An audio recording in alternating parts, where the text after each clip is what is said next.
KRSK-FM HD1, Malala, Oregon. And Odyssey Sports Station. It's game day. Touchdown, Ducks. This is Ducks Game Day Extra. An extra half hour of pre-game coverage. How blessed are we? Live from Grand Central Bowl and Arcade. Here's your hosts, Andy Johnson and Anthony Newman on the Fan Sports Network. 105.1 FM and 1080 AM. The Fan. Hey, what's happening, everybody? Happy Oregon Ducks Game Day to you, live out of Grand Central Bowl, hanging out. Andy Dirt Johnson, Anthony Newman with you for the next 2.5 hours. Oregon and Penn State, buddy. We finally got a big one. We finally got a big one, baby. Here we go. Let's go. Let's go. Let's check the first box first. I think I got a happy high school football coach here. We're feeling good after last night. Was it 30-0 a half? Is that what I saw? Yeah. Okay. We had running clock. Okay, that's a good thing. I like that running clock. We get out of that stadium pretty quick. Get everybody home before midnight. 41-0 against Camas, and that's odd because Camas, like, who shuts out Camas? Nobody does. That's a good program right there. For like 15 years since they've been shut out. And that was Coach Eagle's old school. Yes. So it was a pretty cool deal. He was very happy. Well, shout out to our Westland Lions last night. Yeah. Nice win on the road. You guys holding it down for the state, man. You're beating everybody from – you got Washington teams. You got Hawaiian teams. You got to check California off the list. What's next? When's teams from Idaho coming to town? Now it's time to take care of the teams from Oregon. That's right. That'll be next. Well, we'll see if Oregon can do that today. Oregon and Penn State at 4:30 right here on the Fan, and we're going to have you covered for the next 2.5 hours, and then we'll send you out to Happy Valley with Joey, Georgie, Dusty, and Jerry and the guys carrying you all the way up until kickoff. And let's start. By the way, we'll give you an update on all the scores going on around the country here over the next hour or two. There's one surprising one right now in Champaign, Illinois that will give you an update. But I wanted to ask you this, Anthony, of when you were playing 4 years at Oregon, what it was like, and I don't remember what the environment would have been for you, but the first time as a young player that you went into a place that just felt a little bit different on the road, and what you remembered the atmosphere being like and the butterflies, because that's one of the things I think we're all wondering today is this is a young team, it's an inexperienced team, and sometimes ignorance is bliss, but a lot of these guys are going into an environment they've never seen before and how they're going to be able to handle that. Well, my sophomore year went back to Nebraska. That's a big one. Oh, and that's when they were really good. Yes. And it was a sea of red. I mean, we pull up to the parking lot, and everything was red. And I was like, okay, this is crazy. And then we get in the stadium, and everything was red. And my cousins lived back in Wichita, Kansas, so they all came to the game. Yeah. And you see a little yellow, little green, in the little specks of green and yellow out there. It was loud, and they kicked our butt. By the way, they had some dudes we couldn't handle. No, we couldn't deal with that. But then my senior year, we went and played at Ohio State. So you got it again. And that was a game. Yeah. And we balled out. Bill Musgrave did a great job in that game. But that atmosphere, it's different. Yeah. Those people love football. We love football here on the West Coast. Sure. But it's different. It's a religion out there. Yes, it's different. Yeah. Well, and I heard Lanning talk about it this week, and I was curious to get your thoughts. And you've probably gone through this as a coach of high school kids too, where sometimes when you're playing lesser opponents, you almost have, as a coach, have to get your guys up. You got to kind of pump them up a little bit. And then almost in big games like this, is there a reverse idea of like, these guys are going to be flying around. They probably didn't get a lot of sleep. They're chomping at the bit to get going. Is there almost a reverse of like, you got to kind of reel them in and dial them back a little bit so they're not going out there making crazy mistakes or crazy plays? Well, that's usually going to happen. You're so dialed up, so fired up the first quarter. Yeah. After maybe the first two series, you start playing football. Just settle into the game. You're not playing on emotion anymore. Yeah. But that first couple of series, you're getting after it. You want to do everything, and then you find out I'm spending too much energy yelling and screaming and jumping around, and the guy that I'm covering is pretty fast. Right. So I need to rest. So you're not going to hear me anymore. No, I'm going to go ahead and calm down over here for a little bit. I'm going to rest a little bit. Give me a deep breath. I got to deal with this guy who's running a 4.240. Right. It's a little bit different than playing Northwestern. It's just a slightly different opponent. That's right. I'm sure these guys will go through warm-ups today and be like, hey, guys, deep breath, all right? It's just warm-ups, okay? We're just getting going. Get a little lather, but let's take a deep breath out here. either, man. I can't wait to see how it plays out, and we'll dive into a bunch of different angles on the matchup here over the next 2.5 hours. But before we do, let's take a look back at last weekend, Anthony, where, Civil War's happening. We get the game again, and Oregon pulls away. Not a great first half, but another dominant win where it almost feels like we're just nitpicking now, like one drive or one play. Hey, what happened here? Because that's really all we have to break down other than Oregon dominated again. What stood out to you watching the Civil War last weekend? Well, really everything. And what I'm looking for is usually early in the season you have a lot of mistakes because of young players are coming in for the first time. Yeah. And Oregon has a lot of young players playing. Even transfers. They're not young players, but first time in this type of environment against Oregon State, the Civil War, I guess. Is that called the Civil War anymore? We can still call it the Civil War. Crazy. That's, yeah. But anyway, you play whatever you want to call it. You went 4-0. I think we let Anthony Newman name the rivalry. If you want a Civil War, we're all good. But it's just different now. And so, I don't see the mistakes that a lot of young teams make. And that is the great sign because you got players who can play. You got guys who can do some crazy things out there that's just unreal. But a lot of those guys will make mistakes, and that's what will hurt you. You don't want to give somebody points because you covered the wrong guy. I didn't see any broken coverages. I'm not seeing a lot of drop balls. I'm not seeing receivers run the wrong routes, throwing interceptions because the receiver ran the wrong route. The quarterback thought he was going right. He went left. You don't see that. Yeah. And that's good to see early in the season because as you start playing and getting used to your concepts of what you're doing, now you start to flow. But they're doing it right now. Yeah, those little mistakes that you can make against inferior opponents, when you do them against a Penn State, it could bite you.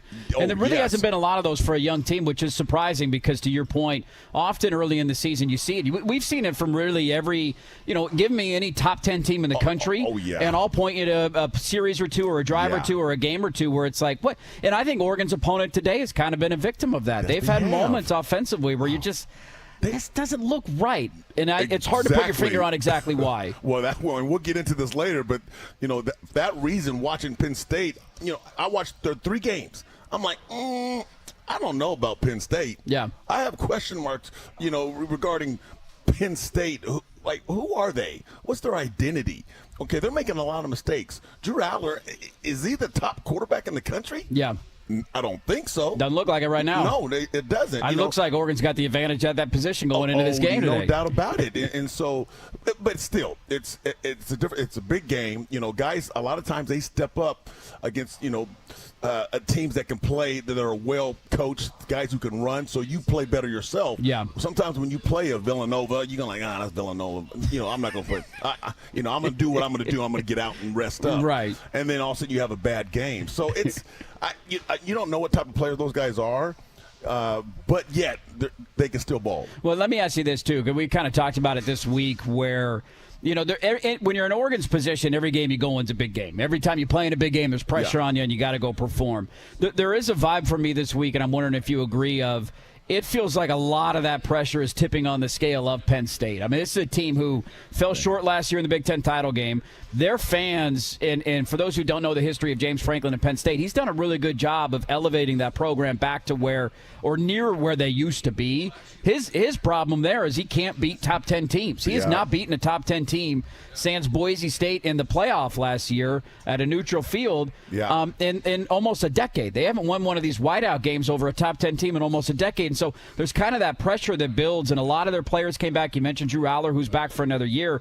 This feels like they are all in on this season, almost kind of what Ohio State did last year. Oregon's coming in a little more under the radar. Penn State was the favorite. They're the favorite in the game. Oregon's on the road. Penn State had a bye. Seems like a lot of the pressure in this game is on one side. Yes. And I'm wondering, from your time as a player and a coach, does that free up one team of – you can't say Oregon's got nothing to lose because it's a big game, and you lose it, you're not going to feel great on that flight home. But just to free up a little bit of the pressure's not all on you to go out and get the job done today. Well, I think with Dan Lanning, he's telling us guys, this is early in the season, guys. Long way to go. And hey, sometimes we're going to go against a team that day they played better than us. Yeah. It happens. But we don't want to give them those games. We don't want to give them points. We don't want to make mistakes. Let's go play our best football game and let's see what happens. There's more pressure on Penn State. Yeah. It's redemption from last year. We lost last year. We got to beat these guys. These guys are new into our conference. Who are these guys beating up on everybody? Right. And it's at home. And it's a whiteout. This is a big one for them. This is the big one. And they're ranked higher than Oregon. Yeah. So, they have to win. It's a must-win for them, Yeah. unlike Oregon. But for both teams, it's still early in the season because just like last year, Ohio State lost to Oregon. And what did they do? Went on to win the national title. Thank you. Yep. It's a good reminder, I think, either way tonight, because the emotions it's going to be a roller coaster for Duck fans, right? You're sitting down watching this game, the big plays, the big drives, the big moments. You're going to feel like you're on top of the world, and if they lose, you're going to feel like you're on the bottom of the mountain. But it's a good reminder on Ohio State last year. This game, if you win it, doesn't guarantee you're going to win a title. No. And if you lose it, doesn't mean your season's over. There's a long ways to go. It's just a good litmus test to see where you at on the road with your young team. And boy, if they go in and win this thing early, and this young team is gelling a month into the season, the rest of the schedule, the way it sets up. One other note on the pressure standpoint, too, for Penn State, the rest of the way, they got to go to Ohio State later this year. Yes. And so in order for them to get to the Big Ten title game, you can't imagine they can lose to Oregon and Ohio State. And going to Columbus, that's going to be a tough one for them. And so there's a lot of pressure on them for that reason as well, where Oregon misses Ohio State this year. And we'll see what they do this afternoon. They're just about to kick off against Washington. We're just getting started. We're hanging out. Grand Central Bowl, stop by. Man, they got TVs all over the place. We got bowling alleys over here. We got bars set up right in front of us. Can you bowl? I'm a terrible bowler. I got my own bowler ball. With Do you really? With the football in the middle of it. Do you really? Yeah. Oh, it's sweet. You being a bowler? I didn't see you being a bowler. I'm a bowler. Are you really? Oh, yeah. What's your high score? 300. You can Okay, I was dreaming and I woke up. Okay, I woke up and went to work. No, I'm about. I don't know. I have good days and bad days. You give me two something. You know, I did. something I'm in in the there. twos. Okay. I'm in the twos. Do they still do the bumpers? Can I put the bumpers on there? Is that allowed? Yeah, if you want to. Help me out a little bit. My 8-year-old uses those all the time. Hey, see, look at that, right? We probably got the same skill level with bowling. Come say what's up, man. They got a golden tee over here. This looks like an awesome place. We're hanging out all the way until 2:30. Let's reset a little bit, give you some score updates from around the country. We might have an upset brewing in the Big Ten, and then some big games just about to kick off here in a little bit. We are live out at Grand Central Bowl. Come stop by, say hello. Off and running here. Ducks pregame show just beginning. Oregon and Penn State coming up at 4:30. We're back after this, but first here's Jeff Russ with Ducks Game Day weather every 10 minutes. 71 and partly cloudy here in Portland. Clouds should burn off later this afternoon. We are looking at a high of 80 today. In-State College at 77 with some showers in the area. For the 4:30 kick at Beaver Stadium, 69 and cloudy with a slight chance of precipitation, but almost no breeze. I'm Jeff Rust with Ducks Game Day weather every 10 minutes. If you're 55 or older and into that whole saving money,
Coors Light, choose chill. Celebrate responsibly on the Fan Sports Network, 105.1, 1080, and the Odyssey app.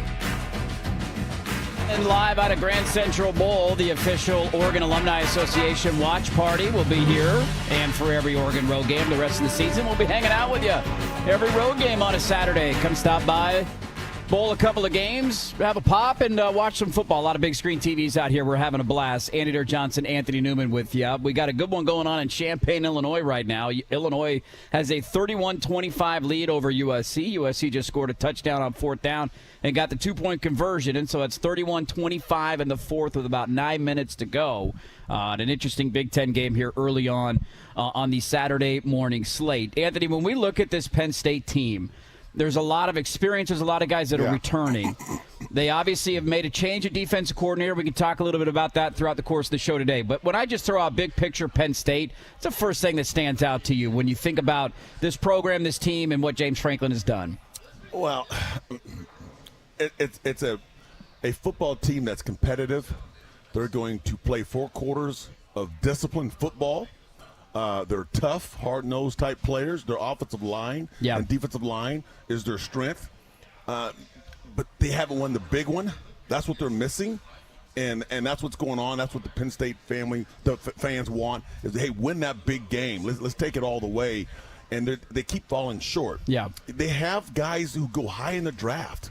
I mean, defensive linemen, linebackers. Yeah, last year you had Abdul Carter and you had Tyler Warren both drafted in the top 10. Exactly. Yeah. But as a team, playing together and winning that big one, that's what they're missing. Yeah, it's been a missing link for them, and they're desperate to find it today, I know, in front of this big home crowd. They have Andy Kotelnicki at their offensive coordinator job. He's been there for a couple of years now.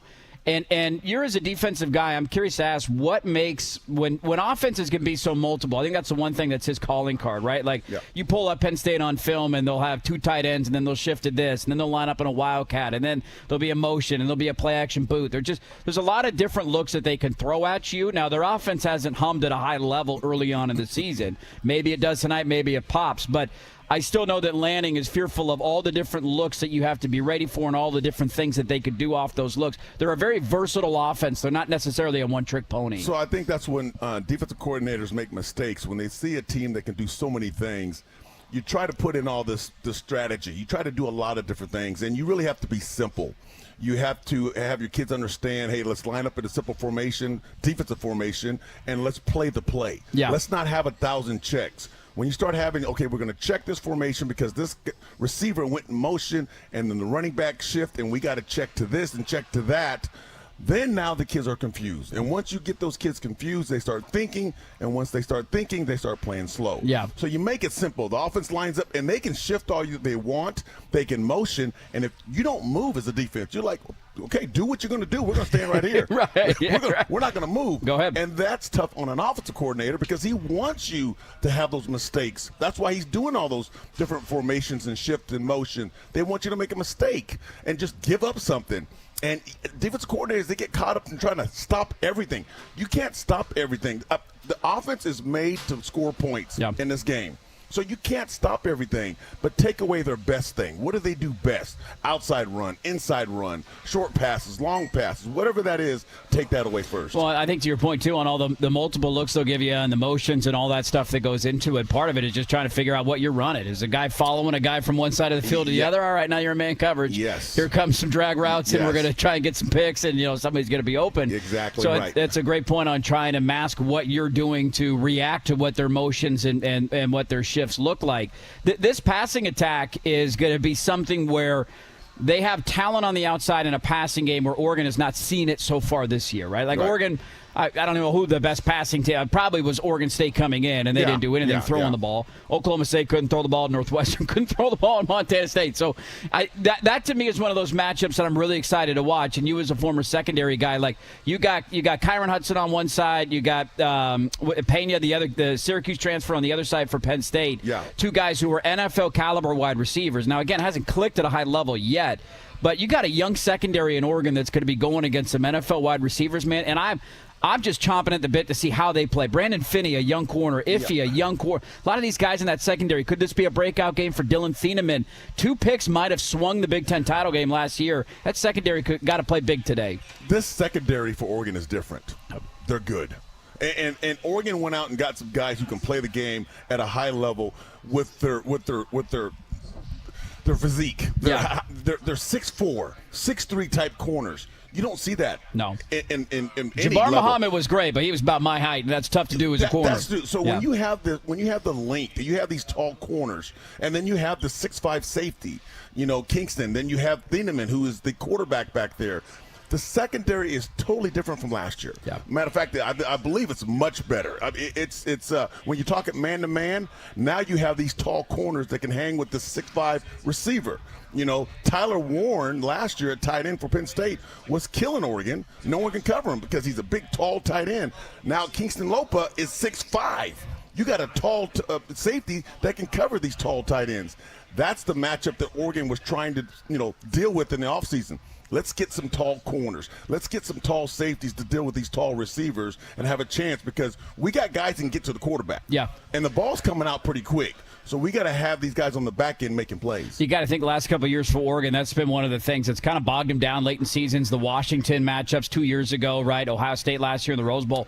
Penn State did it to them as well a little bit in the Big Ten title game, stands at 2 turnovers, to your point on Tyler Warren. But this is a secondary that hasn't been able to get over the hump in a big game for Oregon, and they need them to play well today, and I'm with you. I'm so excited to see how they face that challenge. And then even for guys like Brandon Finney coming as a true freshman and start right away is a difference maker, and he's also from the area. He's from Maryland, so he's close by. They stole him right underneath Penn State's nose on signing day. James Franklin wasn't happy about that. You mentioned, playing at Nebraska and having some family there. I'd imagine he's going to have some family there. A ton of family. Being close by a Maryland kid. And so just watching how all these young guys operate in a big environment, it might end up being the difference in the game. And I think one player that we forgot about early in the year, and you mentioned him, Dylan Thieneman, he hasn't had to do anything because they haven't played a team that can throw the football. Now he's coming down and making hits in the line of scrimmage in the run game, but I'm excited to see what he can do operating out there, kind of as a free safety and a center fielder, making plays in the back end today. It's funny. You watch him play. You think he's an enforcer because he's always coming downhill. Yes. He's always tagging somebody, but he's known for being the quarterback, being that guy in the back end that when the ball's up in the air, he's going to get it. Yep. He's always around the football. And then when guys start recruiting kids or NFL scouts start talking about, okay, what about these safeties? What about these corners? Is he around the ball? That's the question they're going to ask. Is he around the ball all the time?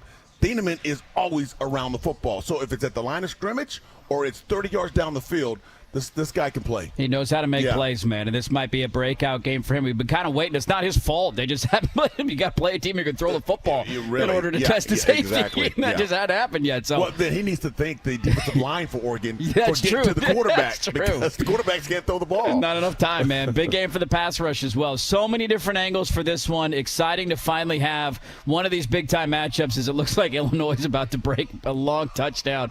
Oh, he fell down at the 10-yard line. Illinois trying to go up by 2 scores in the fourth quarter as Lincoln Riley and his road Big Ten woes might continue early on this Saturday morning. What a night we had last night in the country of college football, too. Florida State top 10 team goes down in Virginia.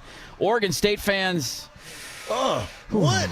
Beaver fans, that was tough. What is going on? A lot of people went to bed, and they were up by 2 touchdowns, and you think, hey, Beav's got to win, man. All right. What is and then you woke up today on? and you realize not quite the case. So we'll talk about that. We'll dive into every matchup going on in the – what a day. This might be – I've been watching college football since I am, old enough to walk. This might be one of the best Saturdays we've ever had in terms of ranked matchups, big games, Georgia, Alabama. They're happening all day. Oh, no, Illinois just fumbled the ball to the end zone, and USC recovered it, I think. Wow, we're now doing live play-by-play with 6 minutes to go in the fourth quarter.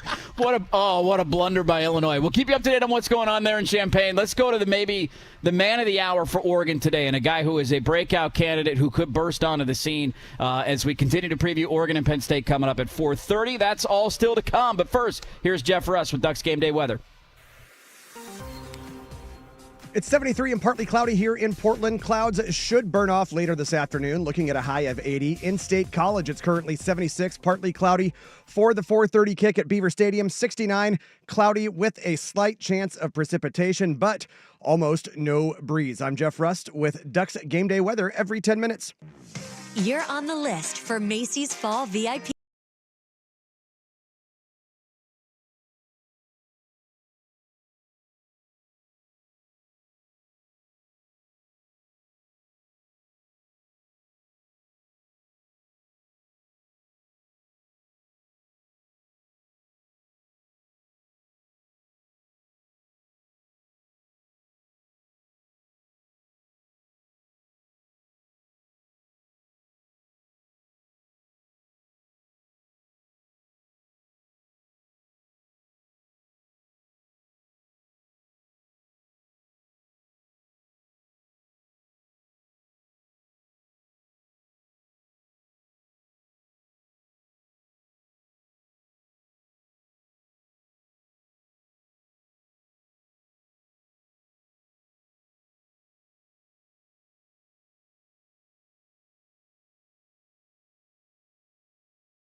Fire up the foghorn. Live from Grand Central Bowl and Arcade, Coors Light presents Ducks Game Day. Coors Light. Choose chill. Celebrate responsibly. Second down and short, back to throw again. Going to go left side, little back shoulder throw. Catch May. Touchdown May. DeCorian Moore, back shoulder throw, catch, and then earn the rest himself. We're getting you ready for today's game between the Oregon Ducks and the Penn State Nittany Lions in State College, Pennsylvania. Oregon Ducks football on the Fan is brought to you by Coors Light, Decana Dealerships, Philbrook Law, Zoom Care, Bellagio's Pizza, Langdon Farms Golf Club, Wilsonville Toyota, Mountaintop Metal Roofing, Victor Rico's Mexican Food, Legends Casino Hotel, Mods PDX, and Laurelhurst Market Steakhouse and Butcher Shop. Touchdown Oregon. Now here's your hosts, Andy Johnson and Oregon Hall of Famer Anthony Newman on the Fan Sports Network, 105.1, 1080, and the Odyssey app. All right, welcome back in live at Grand Central Bowl, hanging out with you for another 2 hours. Oregon and Penn State coming up 4:30 right here on the home of the Oregon Ducks, 105.1 FM The Fan. This is the official Oregon Alumni Watch Party. So stop by, say hello, and come hang and bowl a couple of games and watch some Oregon Duck football tonight. The biggest game of the season. Not even close. Oregon and Penn State. Andy Johnson, Anthony Newman hanging out with you. We'll keep you up to date on all the scores. USC and Illinois looks like it's going to come down to the wire. And Washington and Ohio State just about to kick off up in Seattle. A big one for the Huskies, trying to knock off the number one team in the country.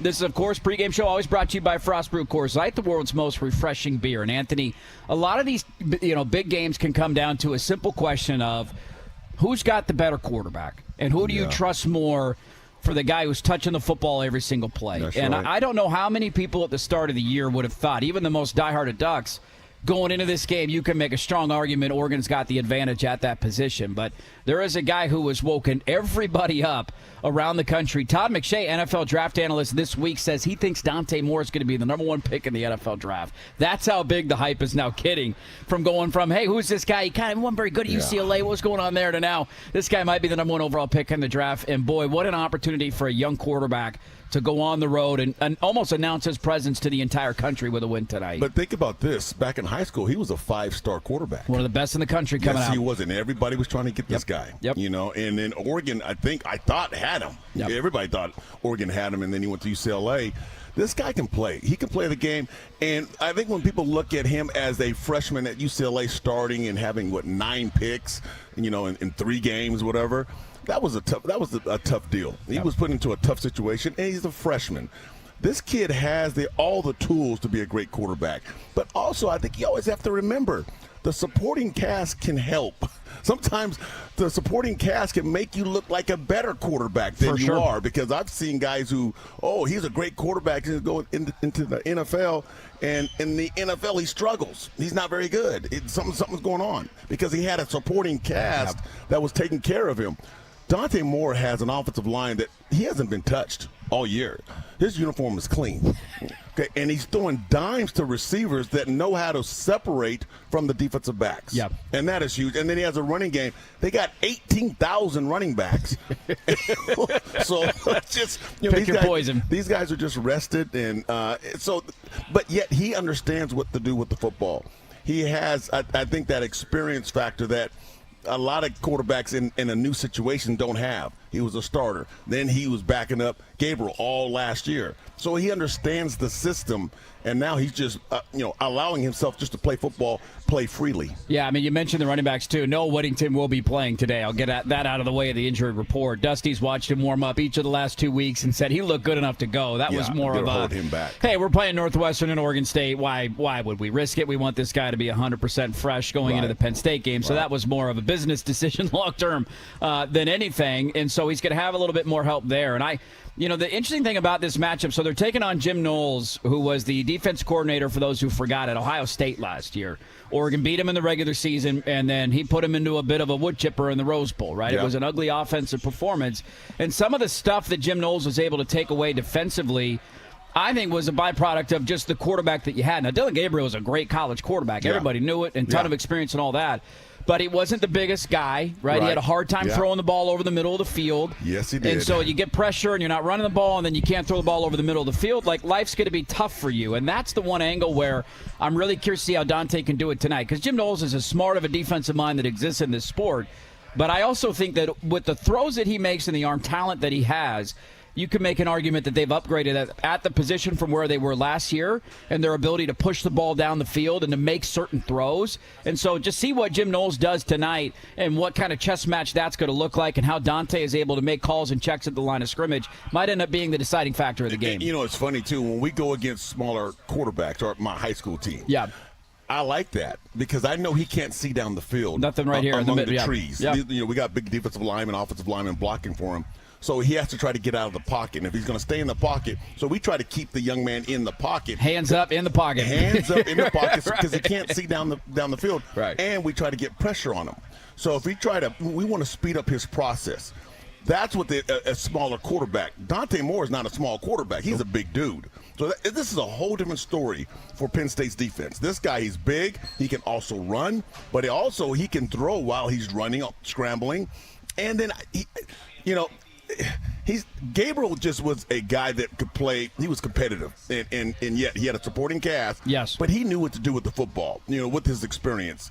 Dante Moore is a young guy that I think could be better than Dylan Gabriel. The ceiling might be higher for sure. I think so. I really do. Well, and then on top of that, too, he didn't play a ton as a freshman. Obviously, he got benched and the season didn't end the way that he wanted to. And I think Oregon fan is now thankful that happened because it led him back to Eugene. Yeah. And, hey, we're glad to have him as the program quarterback right now. But he also, in that time, had the ability to play in big atmospheres. Yes. Now, not a wideout at Penn State. That might be the toughest atmosphere in all college football. But he went on the road and started at Utah. And they lost a close game, and he wasn't great in that game, but we've been to Utah. Like, that's a tough place to go play on the West Coast, man. Yes, and it is. He played on the road at Oregon State in a place when they were, humming and winning 10 games and had a good defense. And so, no, they don't compare to 100,000 people and wearing white T-shirts all at the same time. Right. Like, it's a different animal. I get it, but that does leave me at least slightly confident in terms of he's not a first-time starter who's never made a start on the road, and his only start is Northwestern. He has started in tough environments before.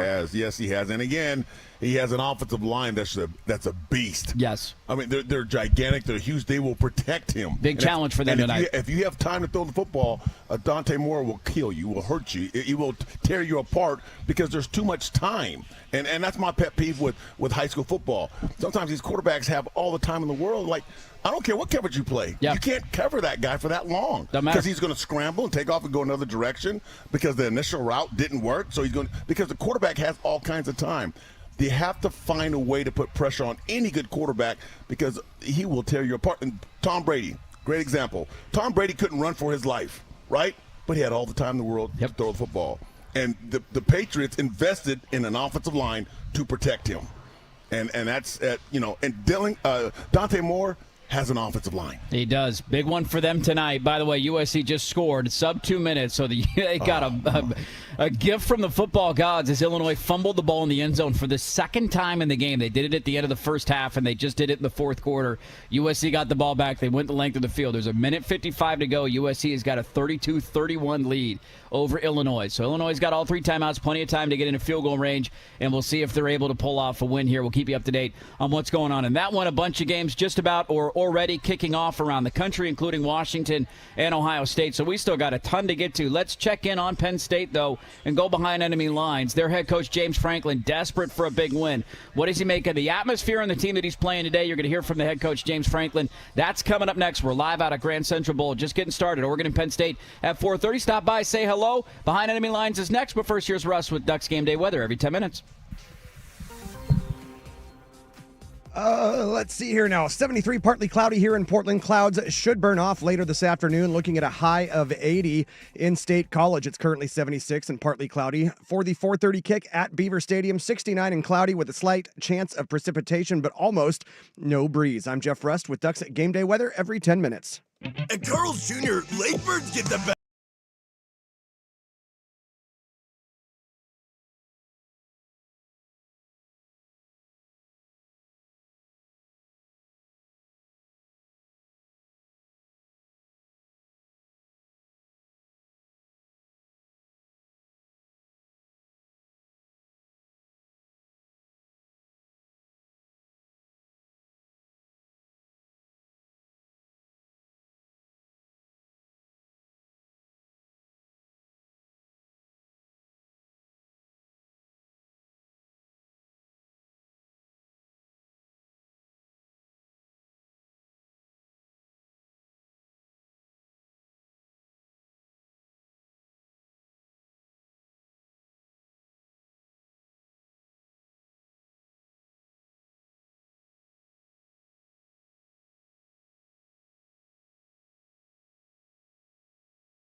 Enemy lines, an inside look at the Ducks' opponent from the people who cover them. Here's the sweep, the fly sweep, and the double. Oh, the ball's loose. Oregon might have a chance and will get on it back at the 23-yard line. Coors Light presents Ducks Game Day on the Fan Sports Network, 105.1, 1080, and the Odyssey app. All right, welcome back in live at Grand Central Bowl, hanging out with you. Oregon and Penn State coming up 4:30. Andy Dirk Johnson, Anthony Newman with you all the way until 2:30 today. This is the official Duck Alumni Watch Party location. They're going to have raffles, giveaways, drink specials. Come check out the Duck Rita. I got a Duck Rita right in front of me here.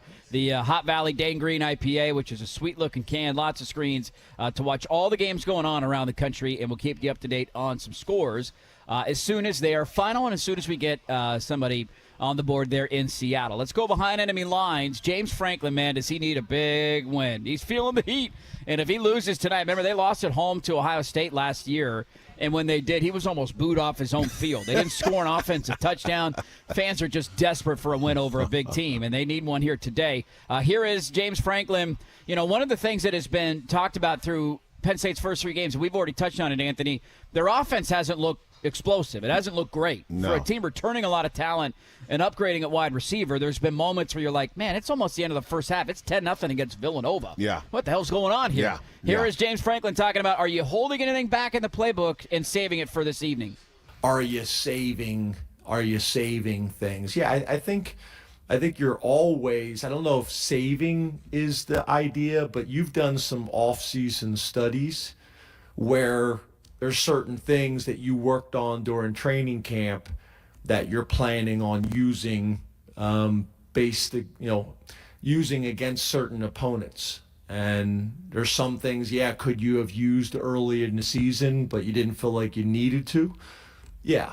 I think that's always the case, but it's not like I think offensive coordinators, defensive coordinators, head coaches, you're going into a game saying we're going to be conservative in this game. It's not that, or vanilla. It's okay, this is what we need to do in this game to win, to score points, to stop people scoring. And it's all about the matchup and the opponent that you have there. But I guess it just depends on your lens. Do you call everything in every game? No, you don't. Obviously, it's impossible to do. So there are packages and things that you're going to see in the Oregon game that you didn't see in the Villanova game. There's some things you probably saw in the Villanova game that you didn't see in the FIU game in Nevada, and so on and so forth. So, so I guess the answer is a little bit of both.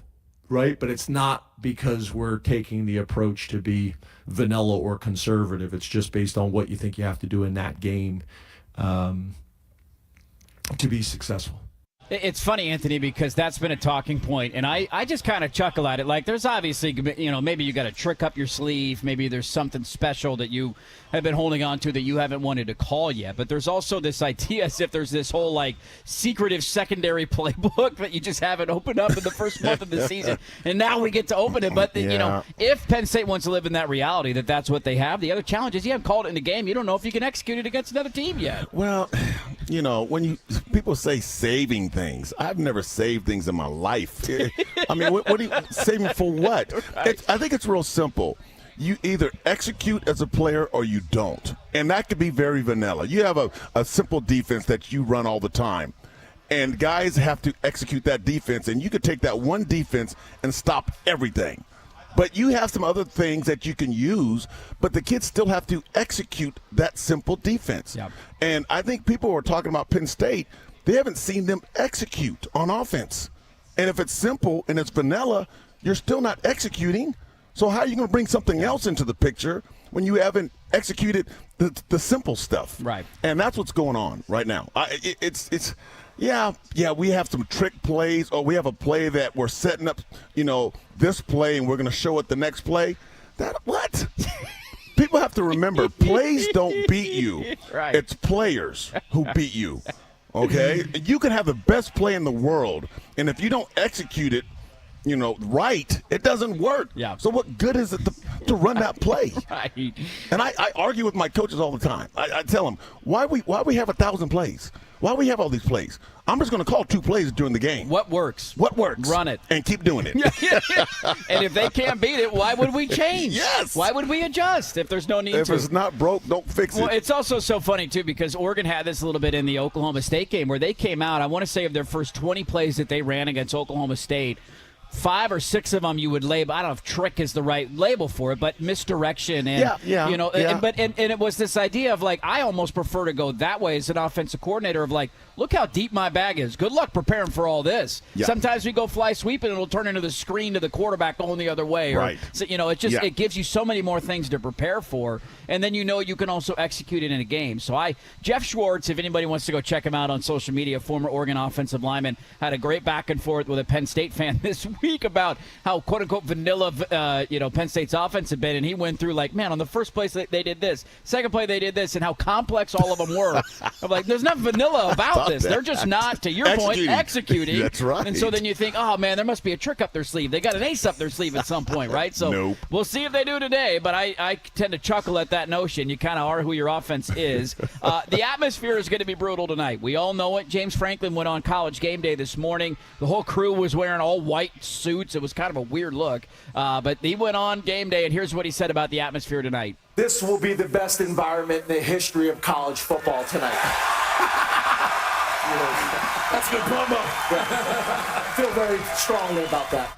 The best atmosphere in the history of college football tonight. Now, for those who aren't, up to date on their whiteout history. So Penn State started this about 20 years ago. They started doing the whiteout game.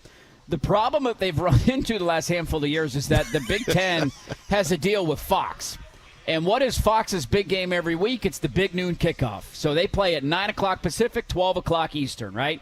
So every time they get to host one of these big games, last year they had it against Ohio State, they couldn't do a whiteout game because they played it at noon. So they want the whiteout game to be late. So their whiteout game last year ended up being against the Huskies, who weren't very good. They just kicked the crap out of them. They have not had a top 10 game be the whiteout matchup in a long time for Penn State. It's been non-conference games. It's been, run-of-the-mill conference games like against the Huskies last year. And so they have been juicing up for one of these for a long time. So I think the atmosphere will be great. Best atmosphere in the history of college football? Okay.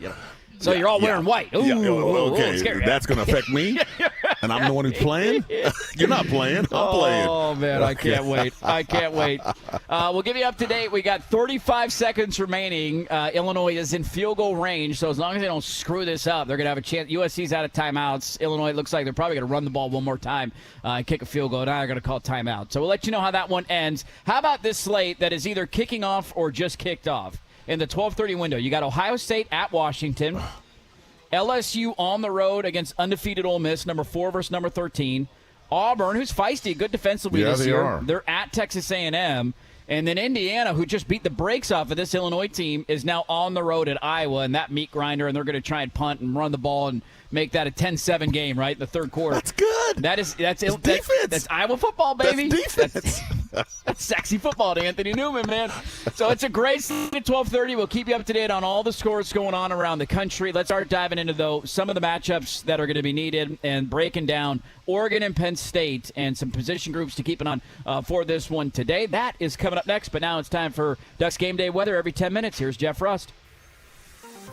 It is 73, partly cloudy here in Portland. Clouds should burn off later this afternoon, looking at a high of around 80. In-State College at 76 and partly cloudy. For the 4:30 kick at Beaver Stadium, expect a temperature of 69.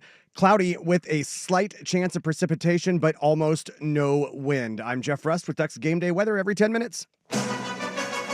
The matchups, players, and position groups that will impact the game. It's time for The Breakdown. Brought to you by Victor Rico's Mexican Food. When you think of flavor, think of Victor Rico's. Fade right out to the left. Was it caught? It was! Touchdown! Evan Stewart. Coors Light presents Ducks Game Day on the Fan Sports Network, 105.1, 1080, and the Odyssey app. All right, we're about to get a game-winning field goal attempt. Sorry, we're going to have to hold on our Victor Rico's breakdown for a moment. We got to live call this bad boy. But this has been a bananas game early on in the morning. USC, Illinois. Illinois had the ball. They were up 14-7, I think it was, at the end of the first half, driving to go up 21-7, and they fumbled going into the end zone. USC then takes it the other way. I think got a field goal at the end of the half. So it's a 10-point swing. And then Illinois is about to go up by 2 scores and ice the game, and they got a guy on a breakaway who trips up at the 10-yard line. No. Next play, they fumble going into the end zone again. USC scores to take the lead, and now Illinois has driven it down into USC territory, and they got a chance to win the game game against the Trojans. This would be a backbreaker for Lincoln Riley early on. Their next month of games, by the way, brutal. Absolutely brutal for USC. They got Nebraska, Michigan, Notre Dame. That's a challenging month for them, and this is how, not the way you want to start it. So I'll let you know as soon as the kick goes up. Illinois, 32-31, 4 seconds left. They're trying to win it with a 41-yard field goal. As we get ready to start diving into our Victoricos breakdown, brought to you by Victoricos. When you look at the matchup for Oregon's offensive line against Penn State's defensive line, Anthony, that to me is one where we've talked about Dante Moore, we've talked about the backs, all the skill position players, the secondary. Games are, at this level are often won and lost in the trenches. Yes. And Oregon's offensive line, he made the kick. Illinois beats USC 34-32. That's nice. That's lovely. The crowd goes wild. Everybody in here rooting against USC, man. Me too. Yeah, who is it, right? Screw them. Screw the Trojans. Good win for Illinois. Nice bounce back for Brett Bielema after getting embarrassed last week on national television. Really? That Oregon offensive line, though, Anthony, man, they got big dudes, they got big bodies, and they've now had a month to kind of gel together. But you're going against, Sutton, who's going to be maybe a first-round pick. They love their interior defensive linemen. This is a challenge where they have not faced this level of strength and athleticism. And then on top of it, you're dealing with a situation. We talked to Jake Butt this week on the show. He played at Michigan, and he was in the whiteout game when he was at Michigan. He said, I could stand right next to you 2 feet away. You can't hear a word I'm saying. Yeah. And so now you're going into the area of, can we clap and hike the ball? Yeah. Do I have to lift my leg? Is it the guard alerting the center? If I'm calling a check at the line of scrimmage, can the tackle talk to the guard? Communication issues and how they go about checks at the line of scrimmage are going to be massive for this group that's now had 1 month to play together. Well, that's when coaches step in and come up with a system. Yep. So you can deal with that, and we know Dan Lanning has that offense practice that throughout the week. But you also have to understand that Oregon hasn't faced a defense like this. These guys can play on the edges, they can play inside, but yet Oregon has faced a defense like this every day at practice, back in fall camp. Yeah, good point. Ones against ones. Good point. Okay, so that when you're going against ones, you're going against your best defensive players, you're getting your work in. When you're doing one-on-one for linemen, one-on-one for DBs and receivers, you're going against the best receivers. You're going against the best receivers in the country. So, yeah, you are seeing that those players who can play at a high level. But in game situations, it's always a little different. Yeah. Everybody gets a little tight, a little nervous, and then you start feeling good. Oregon's offensive line, they haven't been tested. But this will be a test for them. For sure. But these guys they're up for the task. Again, the size of these offensive linemen, if you can ever get on the sideline, oh my God, and see how big these humans are. Never been bigger at Oregon. It's never. I don't recognize this Oregon team. No, seriously, I have never seen guys this big.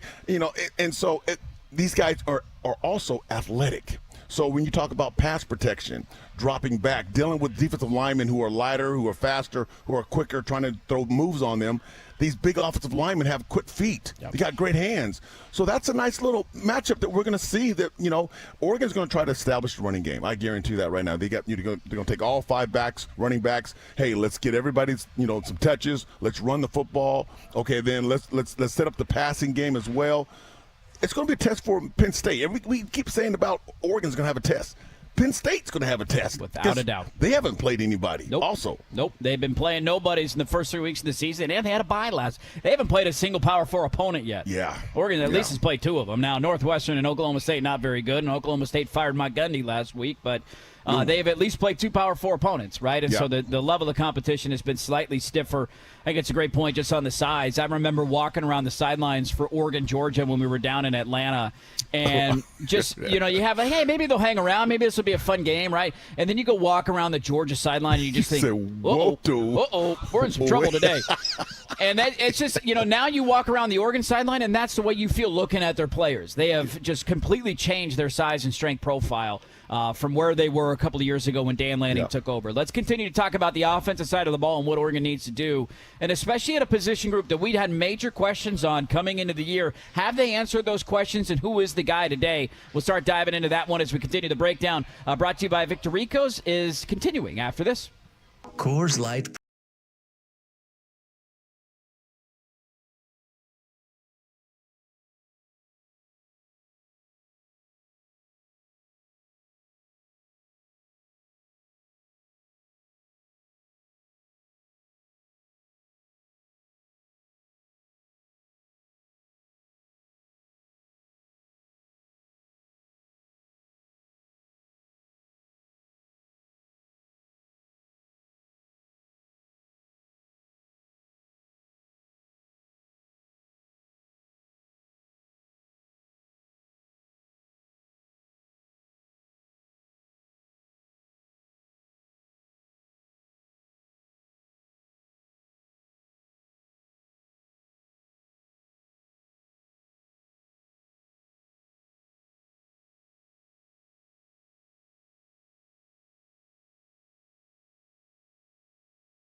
Food. When you think of flavor, think of Victor Rico's. Justice Lowe reaches back, grabs that ball, rolls in. Touchdown, Oregon. Coors Light presents Ducks Game Day on the Fan Sports Network, 105.1, 1080, and the Odyssey app.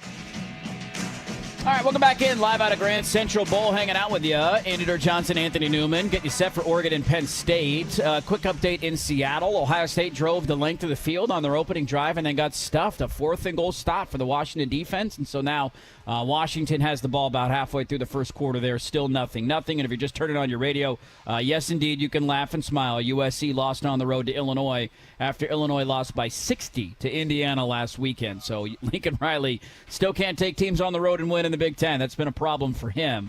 You know, one of the questions we have as we continue our Victor Rico's breakdown here, Anthony, one of the questions we had coming into the year was, man, Evan Stewart's out. Where are you going to go at wide receiver? Now, Lanning did an interview this week that was interesting where he was asked about his timeline, and it seems evident that Evan Stewart's going to play this year. Now, it's just a matter of when and how long he's going to be out for. But they feel very confident in him coming back later in the year, which is that's a good problem to have, right? You got all these young wide receivers, and then maybe you add the guy who could be the number one guy back into the mix. But when I go back to their first big game of last year, that's when they beat Ohio State, we kind of had that same thought of like, Evan Stewart's been good, but he hasn't had one of those 3 or 4 catches here, 3 or 4 catches there. And then all of a sudden you go to the biggest game of the year. He had 7 for 149 and a touchdown. And he became that deep threat. He became that big play guy. I'm just curious your assessment a month in on the wide receiver room, what they've looked like, and who that guy might be today that ends up having those game-changing plays. Well, let's add the tight end to that receiving group, who hurdled a couple of Nittany Lions in the Big Ten title game last year. I mean, seriously, Kenyon Sadiq is baby Hulk playing football. Yeah. But I think the receiver that has surprised me the most is Malik Benson. Okay. Without a doubt, man. Yeah. Seriously. Yeah. I mean, every time you turn around, making a big catch, big play, a big run after the catch, it's number 4. I mean, I'm thinking, wait, who is this guy? This guy is the real deal. Yeah. So if you have this guy over here, then you still have these other receivers that can hurt you. And the young Moore, the freshman Moore, is just unreal. I mean, he's playing on a different level. And he's a freshman. He's a true freshman. And so there's going to be, as the season gets going, he's going to have more experience, and they're going to do more things with him. But, when you still have another solid Gary Bryant Jr., who's a solid receiver who is a veteran of the group, right? He's the old guy. He's played a ton of football. Of football, and he's the guy that's solid. There's a lot of weapons for Dante Moore to throw it to. There really is, and yet you have a tight end who can really hurt you the most out of all these receivers. Who's a big guy, so it's tough to defend as a defense. Who do we stop? There's no one guy you can stop. No. There's not. It's not one receiver is catching 12 balls per game, 12 catches per game, and then someone else catching maybe 2 or 3. It is even 4 catches, 3 catches, 3 catches, 4 catches. All these guys have touches. That's what makes a defense like, oh, man, what do we stop? But you still got to stop the running game. Because then they're going to have play action off the running game. Right. And then you have to deal with all the receivers, and yet you still got number 18, the tight end, Sadiq, running down the middle. Yeah, it's a great point on Malik Benson, man. He's a guy that I don't know if we've given enough flowers to early. Yes. When they added him from Florida State, I remember looking up some of his stat lines, and I didn't remember watching him a ton. And you're like, all right, that's a good depth piece. He's a fine wide receiver. He has far and away exceeded my expectations. Yes. And he's got the ability to beat you deep. That back shoulder fade that Dante threw to him along the sideline last week near the end of the first half was a beautiful throw and a beautiful catch, man. And so he has become a difference maker right away. And I love the point on just how do you game plan? Who do you try and take away? Because I would imagine Ohio State came into the game last year saying, take Tez away. Tez is their speed guy in the slot. For sure. And then here comes Evan Stewart. And it's like, okay, you got to leave me one-on-one on the outside. And so you come in today and you say you want to take away Decorian Moore tonight or Kenyon Sadiq or Malik Benson. One of those other guys has the ability to make plays. They got a lot of depth there in that position group that we came into the year saying, man, is this a weakness? Is this a concern? Is this a problem? Has almost turned into a strength, I would argue, a month into the season for Oregon. The breakdown brought to you by Victor Rico's. They break down your game day meals with catering and the ease of the Victor Rico's app. When you think of flavor, think of Victor Rico's. Let's reset things and get to our keys of the game. We'll update you on what's going on in Seattle and all the other big games around the country. We're live out of Grand Central Bowl, hanging out with you until 2:30. Kickoff coming up at 4:30. We're back after this on the home of the Oregon Ducks, 105.1 FM, The Fan. It's 73, partly cloudy here in Portland. Clouds should burn off later this afternoon. We're looking at a high of 80. In State College, it's currently 75. Showers in the vicinity for the 4:30 kick at Beaver Stadium. 69 and cloudy with a slight chance of precipitation, but almost no wind. I'm Jeff Rust with Ducks Game Day weather every 10 minutes. Bellagio's Pizza.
It's time for the keys to the game.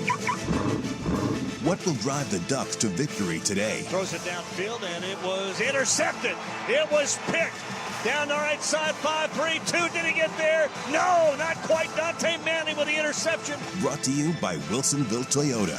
One person, one price. No bull. All right, welcome back in live at Grand Central Bowl, hanging out with you. A quick update on Washington and Ohio State. And Washington was punting on their opening drive. Ohio State returned it to about the Washington 20-yard line. And then they fumbled, and so the Huskies got the ball back, and now they're driving. Jonah Coleman just broke off a long run. They're in Ohio State territory. Still nothing there in the first quarter. We'll give you a look at the rest of the Big Ten and slate around the country coming up in a few moments. Let's get to our keys of the game, Anthony, as we look at tonight's matchup. There's a million ways that you can go, and there's a million different keys to try and beat a team like this. When I throw out keys of the game, what's the first one that jumps out in your mind? Drew Aller. Yeah. Have to stop him.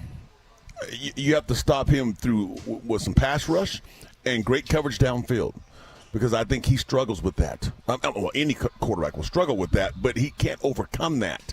He doesn't know how to compete with that. I think it bothers him. Yeah. And if you get in his face and make him throw some bad throws, now he's going to keep throwing bad throws because you're in his head. And I think a lot of the game with him is mental. I really do. I mean, he has all the tools, but it's mental. Yep. And he keeps doing it over. He's consistent on how he plays in big games. Yeah.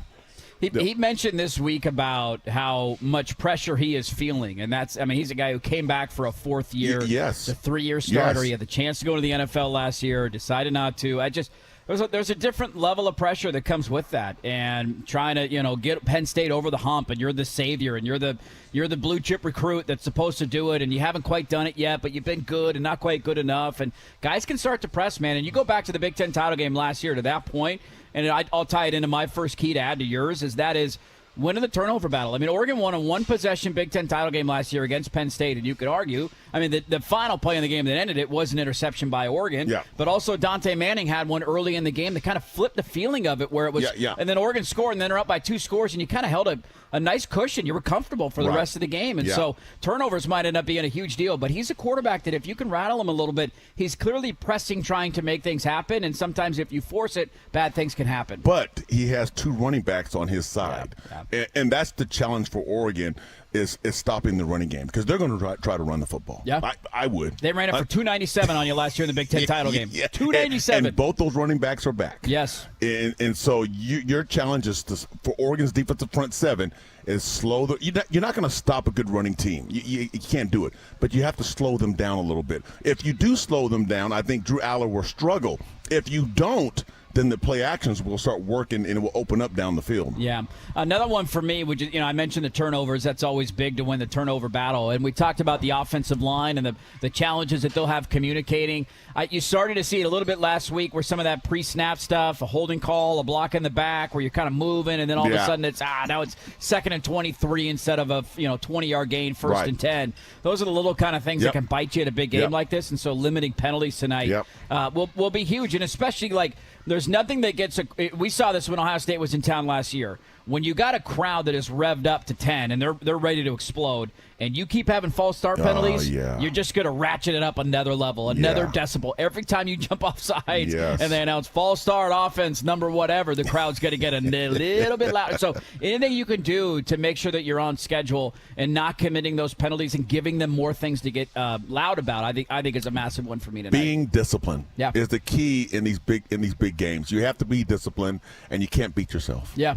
I'll throw a last one out there for my keys tonight. Quick start, man. This has been an Oregon team. I know they haven't scored, or they didn't score on their opening drive against Northwestern, but in 3 of their 4 games, they've scored on their opening drive. That opening script has been really impressive. Offensively, they've been able to dial stuff up, and it's also the one situation in the game where I'd imagine there's a number of plays that are called and then checks that go with it. Right. So you don't have to do a lot of communicating in terms of audibles and yelling out things at the line of scrimmage. And so that should be all ingrained in their brain at this point after a week of practice. Quick start to me because, again, a lot of this is a team that's going on the road and playing in a tough environment for the first time. You go out and jump out 14-0 in the first quarter. Oh, yes. All of a sudden, it's going to get real quiet in there. That's why with the coin flip, you want the ball. You want to score quick. Then your defense gets out there. They make a stop. You get the ball back. You score again. It's 14-0. Exactly. If you can start that way, and all of a sudden that crowd this is the loudest, most toughest environment ever. It's real quiet. It's not quite as loud as it was at the start of the game. So some big keys. We'll see if Oregon can follow through on that game plan today. The keys of the game driven by Wilsonville Toyota, simplifying the buying process of one person, one price, no bull. WilsonvilleToyota.com. Let's take a look at the Big Ten. Washington, Ohio State looks like at the end of the first quarter. Huskies threatening. They might have to settle for a field goal. We'll give you up to date there. It's 0-0 right now. USC went down earlier today. What else is going on around the Big Ten? That's coming up next. But first, here's Jeff Russ with Ducks Game Day weather every 10 minutes. It's 73, partly cloudy here in Portland. Clouds should be burning off later this afternoon. Looking at a high of 80 in the Rose City. In-State College at 75. Showers in the area. As for the 4:30 kick at Beaver Stadium, 69 and cloudy with a slight chance of precipitation, but almost no wind. I'm Jeff Rust with Ducks Game Day weather every 10 minutes. Big match at the scoreboard around the Big Ten and the rest of college football. Coors Light presents Ducks Game Day on the Fan Sports Network, 105.1, 1080, and the Odyssey app. Welcome back in, live at Grand Central Bowl. Andy Johnson, Anthony Newman hanging out with you until 2:30 today. Oregon and Penn State coming up at 4:30. This is the official Oregon Alumni Watch Party location. And you can stop by today. If you're looking for a place to watch a game, man, be a bowl a little bit, that's a good way to kind of burn off some of that anxious energy during a game. You got to have something to do to kind of move around. And they're hanging out, and they're going to have some raffles and giveaways later on, drink specials, the Duck Rita, the Hot Valley, Dan Green IPA, and a ton of screens in here to watch a game. So a cool place to come hang out. Hopefully you'll stop by and say hi either for the show or for the game that it kicks off at 4:30. Let's take a look around the state of the Big Ten. And right now in Seattle, it is 0-0. Huskies got the ball on the 10-yard line. Looks like they'll probably have to settle for a field goal, but it is 3rd and goal. We'll see. It's the commercial break at the end of the quarter there. And Washington, I'll give them credit, man. Early on, they're holding their own. It wasn't a great opening drive. They get the break of the fumble, and now they put a really good drive together. It's a young Washington team that's they look good. Trying to announce their presence, man. We'll see if they can get it done today. Yeah, they look good. The defense played well. I mean, Ohio State drove down there, but they made a nice, fourth down stop. Yeah. I think, Washington, sometimes, again, you get in these big games, you so much emotion in that first quarter. Let's see how they keep playing in the third quarter and the fourth quarter when all that emotion is gone now. You're just playing football. Should also be noted, too, like we were there when Ohio State was in town last year, and there was a lot of red in Autzen Stadium. Ohio State's one of the best traveling fan bases out there. We just turned on the game at the end of the USC-Illinois game, and it was like, is this a neutral site game? There's a lot of red. It was all red. That's a lot of red in that stadium, which, Buckeyes travel well, man. Everybody's trying to, get those bucket list trips knocked off their list on the West Coast for Big Ten fans. So a lot of Ohio State fans in Seattle today. They got a 3rd and goal at the 10-yard line. We'll let you know how that drive ends. Indiana and Iowa are playing each other, and this is right up Anthony's. It's right up your alley, dude. Iowa football, baby. 7-3 is your score right now. Indiana's got the lead on Iowa end of the first quarter. They know how to put you into a meat grinder, and let's kick a bunch of field goals, baby. UCLA Northwestern is playing. Nobody cares about that game. Rutgers and Minnesota played earlier. Nobody really cares about that game either. The big one so far of the day is that Lincoln Riley and his road woes in the Big Ten continue. Despite a late comeback and just 2 beautiful gifts of fumbles at the goal line, they still lost to Illinois. 34-32, and it's kind of a theme for me, Anthony, where, this is where I think Oregon has taken the biggest jump under Dan Lanning, where we used to see them in these big games. Not that Illinois is a world beater. This is more for Washington and some others, but you'd see them go against a big team, and they couldn't hang at the line of scrimmage. Yeah. You'd have skilled players. You'd have a good quarterback. You'd have look at that good wide receiver, a couple of guys in the secondary, and then you'd need to do it down in and down out, to your point, for 4 quarters. And you couldn't do it against the big boys. And that's a lesson that I think a lot of these teams, we'll see how Washington hangs today. DeMond Williams is good. Jonah Coleman is good, right? You got good, Denzel Boston's going to be a first-round pick. Yeah. Can your offensive line block for 4 quarters, and can your defensive line stop the run? And I don't know how many other big teams are there, sans, Michigan probably, and then Ohio State, Penn State, and Oregon. Because USC clearly going on the road, you can have all the points and skill and all that you want. They got punched in the mouth at the line of scrimmage for 4 quarters today. Yeah, and one thing, you talked about having a fast start with anybody, but also you have to finish the game. Yes. You have to finish strong. And in the fourth quarter, are you playing at that same high level that you were playing in the first quarter? Because you're all pumped and yelling and screaming and all these emotions going crazy. And all of a sudden now you're just playing football. Yeah. And the better team usually shows up in that fourth quarter, and the better team wins. Washington got DeMond Williams went down on 3rd and goal. They have kicked a field goal, so it's 3-0. 14 minutes left in the first half. The Huskies have the lead over the number 1 team in the country, Ohio State, who is in town. We'll keep you up to date there. By the way, on that Illinois-USC game, Illinois had 500 total yards of offense. 500 yards of offense. They ran it for 171 yards and 5 yards per carry. And USC had 8 penalties for 69 yards. And another loss that will leave everybody saying, Lincoln Riley, man, you're supposed to dominate the West Coast. They don't what have happened? They don't have a defense. Nope. And they've never had a defense. Nope. That's his problem. And he clearly has not fixed it yet. So that's the big one early on here today. The game could have been 50-something to 32. It could have. If Illinois didn't fumble going in the end zone twice. Yes, twice. Yep. They could have racked up even more points there. So there's your look at the Big Ten. We'll keep you up to date on the other scores around the country. There's some big ones going on right now. LSU, Ole Miss just kicked off. Auburn and A&M. Some big ones in the SEC. So as those continue to progress, we'll let you know if there's any upsets brewing. LSU's got an early lead over Ole Miss 7-0, and A&M over Auburn 7-0. Both those games in the first quarter. Let's hear from Dan Lanning. He hops on with Isaac and Suk every single week. What did he have to say this week about the matchup and the game? Hear from the head coach of the Oregon Ducks. That's coming up next on the Ducks pregame show, 105.1 FM The Fan.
I would compare him to Drew Aller, right? Like, no, there's not.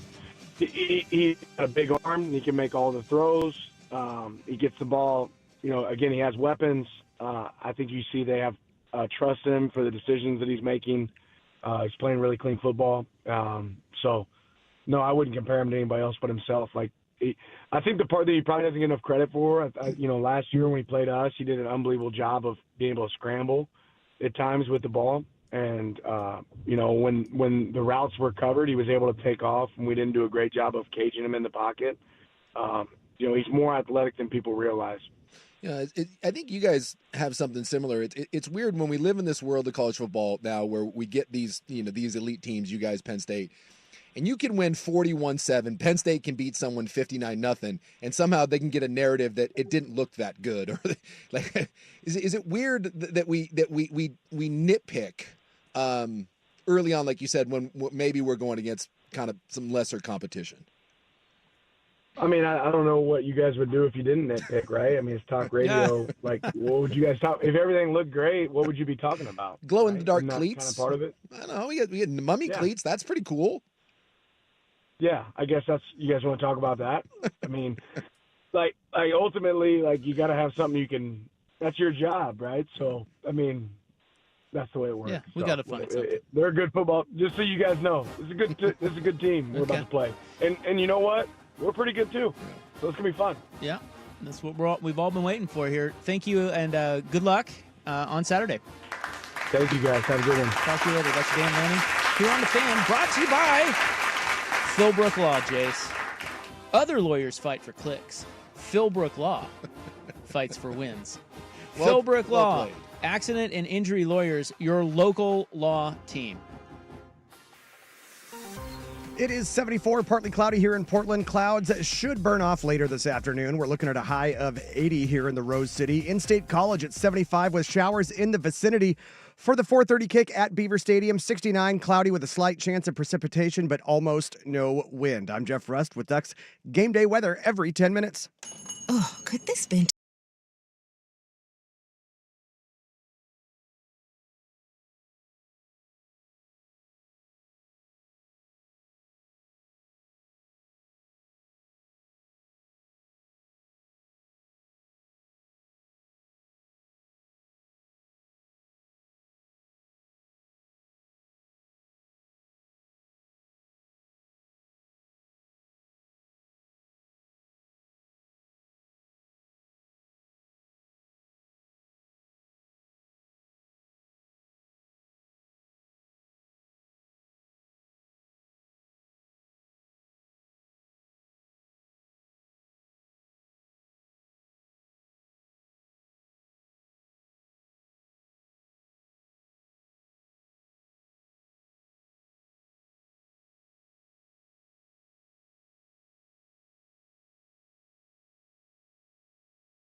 In the Northwest. Suddenly, this class looks like it could be very, very special. Where are the Ducks making traction on the recruiting trail? Coffee's for closers only. It's the Recruiting Report with Andrew Nimick. Coors Light presents Ducks Game Day on the Fan Sports Network, 105.1, 1080, and the Odyssey app. Let's talk some recruiting with Andrew Nimick, our recruiting insider. You can hear him every Thursday on The Fan, and also check out his West Coast Bias podcast that he does with Souk, talking all things West Coast college football and NFL. Give him a follow on Twitter at Andrew Nimick. And Nimick, good afternoon to you, man. It's a big one. I'm just curious, when you look at these big matchups, what is the implication long-term from a recruiting standpoint of what a win would mean for Oregon, especially considering I would imagine a lot of the guys that are on visits to Penn State this weekend are probably guys that Oregon is going after as well?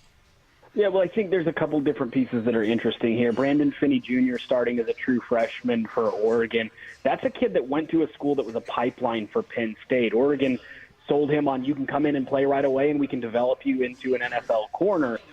If he's able to win that game or make big plays or just be a big factor in a win, his teammates will be paying attention, and people in that region will be paying attention and saying, hey, if he could do it, maybe so could I. And you look at what happened, and I'm not comparing him to DeAnthony Thomas in terms of his impact on recruiting, but to a smaller scale, you could see that being a potential factor. And then Emmanuel Ahanacho, one of the top prospects in America, committed to Oregon on the Pat McAfee show. He visited Penn State and Oregon back-to-back weeks before announcing his commitment. He's actually going to the Penn State game. I talked to him this week. He is going to watch that on a visit to Penn State. So I can only imagine if Oregon beats Penn State with him in attendance, that will be a good sign. I have not gotten an update for him on what he's wearing, Penn State, Oregon, or neutral. But certainly that's another one to watch. It could be as simple as, if Penn State wins, does that impress Ahanacho enough that he flips and stays close to home? And then also, obviously, getting guys like Ahanacho and Finney opens up the Northeast, which is just yet another region that Dan Lanning can extend his recruiting reach out to.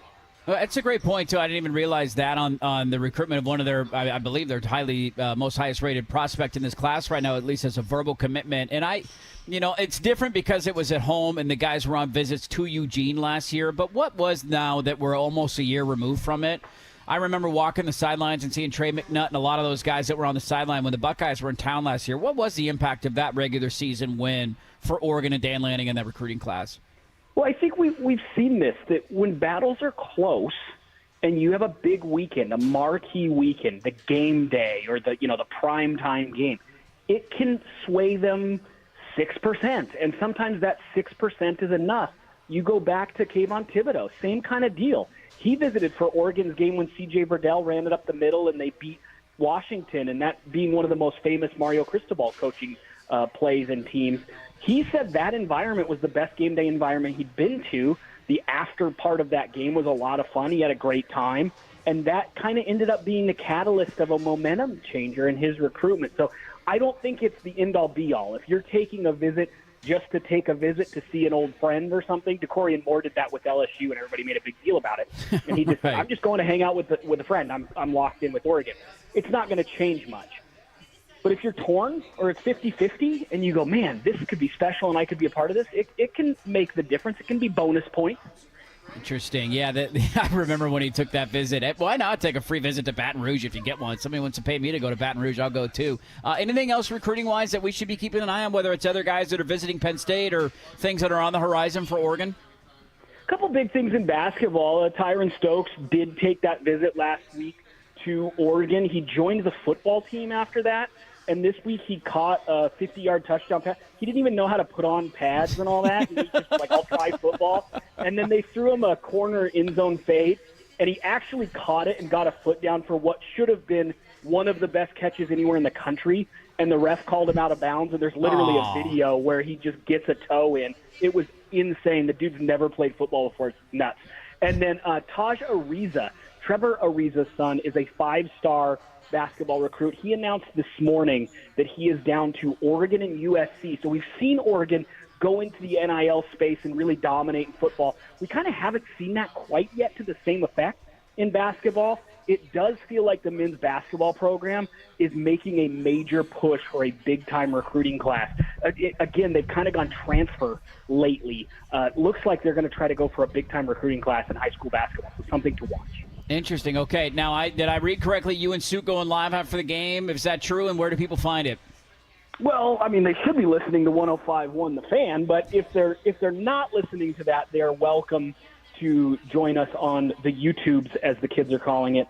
Also, Twitter, and after the game, Suk and I will be going live for the West Coast Bias, breaking down the action. But honestly, as much as I love my show, 105.1 The Fan's probably the best place. Look at that. Company man. I love it. A lot of great reaction from the game tonight in all different places. You can check out the podcast he does with Suk, West Coast Bias Podcast, at Andrew Nimick on Twitter. He's our recruiting insider. Thanks as always for the time. Enjoy the bye week next week, and we'll check with you in 2 weeks. Appreciate you. There you go. Andrew Nimick, our recruiting insider, talking a little Oregon recruiting. And a lot of guys on the sideline at the Penn State game tonight. Oregon's got a chance to leave a lasting impression, even though it's not a visit for them. They have a chance, if they go in there and win, kind of walk out the field and say, hey, yeah, we're pretty good, too. Why don't you come on over this way, huh? So we'll see how it plays out. Can't wait. Let's reset the picture. We'll give you a score update in Seattle, Washington, and Ohio State. The Huskies driving again. Ohio State had the punt. Washington's got a 4th down decision to make near midfield, so we got a lot going on in the college football world. One of the best days that we've seen in college football in a long time, man. Great matchups from start to finish. That is all still to come, the injury report as well, but now it's time for Ducks Game Day weather every 10 minutes. Here's Jeff Rust.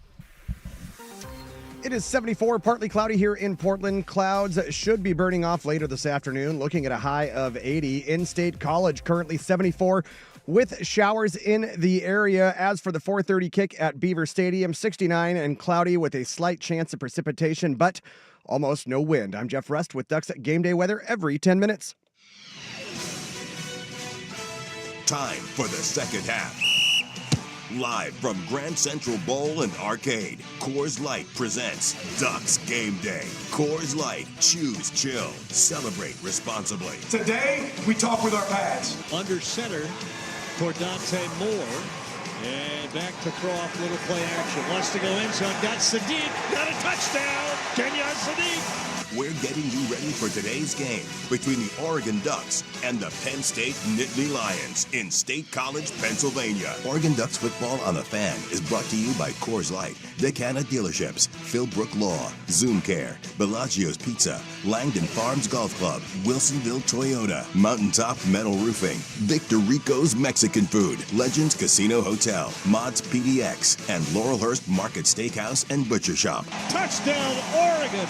Now here's your hosts, Andy Johnson and Oregon Hall of Famer Anthony Newman on the Fan Sports Network, 105.1, 1080, and the Odyssey app. Welcome back in live at Grand Central Bowl, hour number 2 of the Oregon Ducks pregame show. Andy Johnson, Anthony Newman with you. Hour 2, as always, brought to you by Frost Brew Coors Light, the world's most refreshing beer. We're checking out the Grand Central menu here. What are we going to get, Anthony? You getting a pretzel over there? Yes. What do you think? Is that what's on your list? Baked pretzel. Okay. That looks good. I might have to do that spicy fried chicken sliders. Those sound pretty good, going, too. Wow. Come on now. Gotta hit you guys. Sorry, Russ. I apologize. To make it even worse, Russ is back in the studio, and I think we're on YouTube. Are we on YouTube today, We are Russ? on YouTube, okay. yes. So make it even worse here in a couple moments. You might have to just watch us eat food during commercial I'm breaks. starving. I apologize, Russ. Oh, we're having a blast. Come stop by. Say what's up. They got screens everywhere. A bunch of games going on. Washington, man, keep an eye out on it. Yes. They're driving. They're playing They're well. looking good. Do we want the Huskies to win, Anthony Newman? That's exactly how I feel. That's hard. I'm like, Ohio State losing's nice, but do we just root for the meteor? Yeah, is there a meteor? Is there one heading their way? Maybe. Yeah, I'm a Northwest guy. Come on. Okay. Right? It's Ohio State. Come on, Huskies. Take care of business. How much more juice is there too on that game at the end of the year if Washington wins this and ends up right? There's a lot more on the line. Yeah, and so, yes, for sure. Last year was just an ass whooping from start to finish, and so that might be different. They are getting bogged down though now with 5 minutes to go. They're going to try a field goal here. The Huskies will go up 6-0. I'll give you an update on some other scores around the country here in a moment. We'll take a look at the injury report. I got to get to my lock of the week now. We're going to flush last week. We're just going to flush it and move on. Wait. No. We're just going to flush it and move on. No. It's backing up. It's a next play mentality, okay? Wait, the toilet's backing up. You can't flush it. What happened? When you make a bad play, Anthony, you just move on, okay? I can't live on that play. No, I got to go get a stop. It was the end of the game. Oh, they just faked the field goal, and they didn't get it. Oh, they didn't get it. Wow, no flags? Doo-doo. He just well done.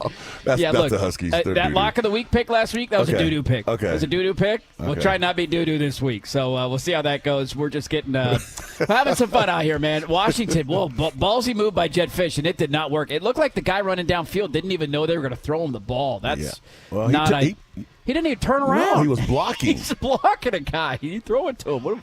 Come on, Huskies. 3-0 is your score still there. Ohio State being held off the scoreboard. A lot of different angles that we've talked about with this game, Anthony. We mentioned, the offensive line and how they got to play, the wide receiver room, Dante Moore and the pressure on him, the secondary. I'll tell you, one group I'm really excited to see how they stack up today, and I go back to last year in the Big Ten title game, where this might not be the end-all, be-all, because last year Oregon gave up 297 rushing yards in that game and won. Yeah. Now, as a defensive guy, you say you never want to do that, but they were able to overcome it and find a way to win the game. Right. How this Oregon defensive line comes in and plays today, I'm really excited. They got a lot of young guys. Talk about players who have never been in a moment or an environment like this. You got the anchors on the edge, and Tatum Tuioti and Mateo Uyunglele, but the inside inexperience, man, I can't wait to see how those young guys in the middle handle this challenge today. Well, right, and we talked about this earlier. You're not going to stop a good running football team. They have two good running backs. They can an offensive line that's outstanding, but you can slow them down. Yep. And they're going to get their yards. And I don't want to compare this because we can't compare high school to college. But I was in a situation last week when we were playing a team out of Washington, Sumner, that has a running back that's going to Oregon State. He ran 290 against us. Yeah. Oh, I mean, but here's what happened. We didn't allow the explosion plays, and they didn't get, his yards. There weren't like 70 yards runs. There were 3 yard, 4 yard, 5 yard, and he carried the ball 36 times, I think. So he ran the ball. Penn State's going to try to run the football to control the clock and keep Oregon's offense off the field. Now, Oregon, hey, yards don't beat you. Points do.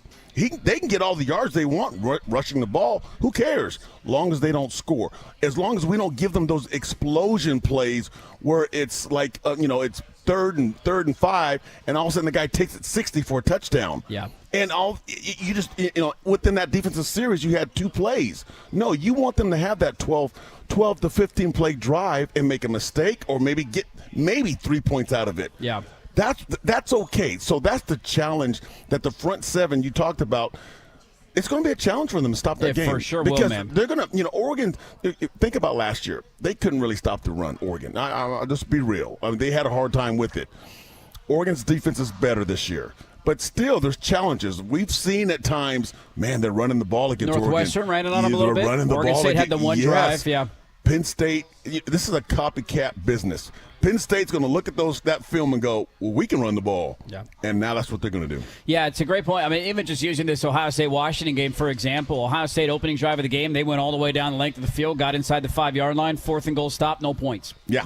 Washington just drove the ball, had a great drive, strung together some plays, and then all 3rd down stop, let's try and kick a field goal. They try and fake it, no points. No points. You've had 2 drives go essentially the length of the field with 0 points scored on either side. And so it's a great point. We get so bogged down sometimes in the way we look at a play here or a play there or a drive here or a drive there. Can you keep them off the scoreboard? Can you hold them to 3s inside the 20-yard line? That's right. And that might end up being the difference in the game tonight if that front seven can get the job done. Excited, man. It's just, I think it's kind of the theme for me today of Oregon's got so much youth. They're a young team that I think we would argue isn't even as good as they could be yet, even if they win tonight. Like, you imagine they're only going to continue to scale up, and just kind of seeing where all these young guys are at in the big moment like this and who's ready to come out and be a big-time player. The ceiling is so high for the football team. Man. Yeah. At all positions, offense and defense. Yes. It's crazy, and it's kind of crazy scary.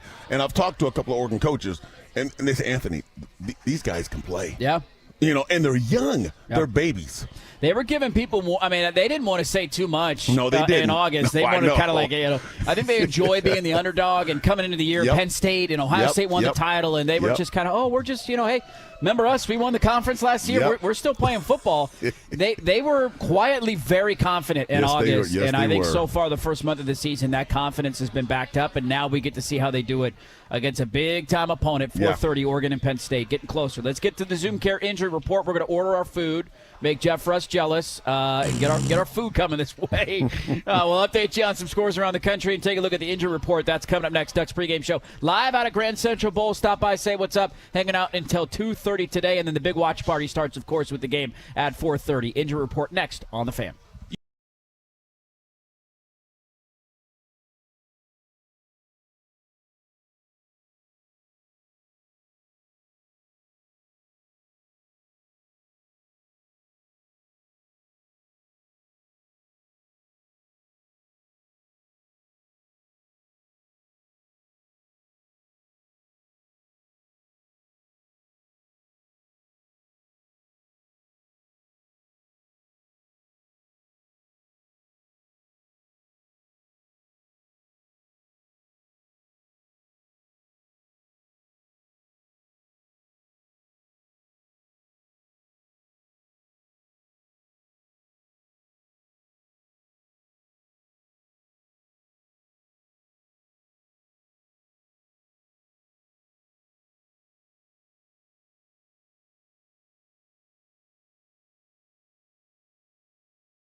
75, partly cloudy here in Portland. Clouds should burn off later this afternoon, looking at a high of 80. In-State College at 74 with showers in the vicinity. As for the 4:30 kick at Beaver Stadium, 69 and cloudy with a slight chance of precipitation, but almost no wind. I'm Jeff Rust with Texas Game Day weather every 10 minutes. Who's in, who's out? This is the Injury Report, brought to you by Zoom Care, with clinics near you. Zoom Care offers same-day appointments when you need them, even on evenings and weekends. Insurance accepted, including Medicare. ZoomCare.com. Yeah, I'm not going to talk about injuries. Coors Light presents Ducks Game Day on the Fan Sports Network, 105.1, 1080, and the Odyssey app. You know, we actually got a pretty good news injury report segment coming up here because, other than the ones that we obviously know about, we mentioned Evan Stewart earlier in the show. Dan Lanning did an interview talking about him likely being back at some point this year, so that'll be a nice boost. Other than that, man, this is a team, and you can make this argument on both sides. They feel very healthy. Yeah. And that's not always the case. You get guys that go down, and you got to adjust and test your depth and all that, and Oregon has had to do that the last couple of weeks with Noah Whittington not in the lineup, but I think we've all acknowledged he's just, he could have played. They just were playing Northwestern and Oregon State, and they didn't need him. Yeah, exactly. And so he's going to be back in the lineup, and it's just, that's a good feeling to have, man. You're going in with all your horses. I guess my question would be, and he talked about this with Isaac and Suk yesterday, where I think in every game this year they played 66 guys, some more than that. Yeah.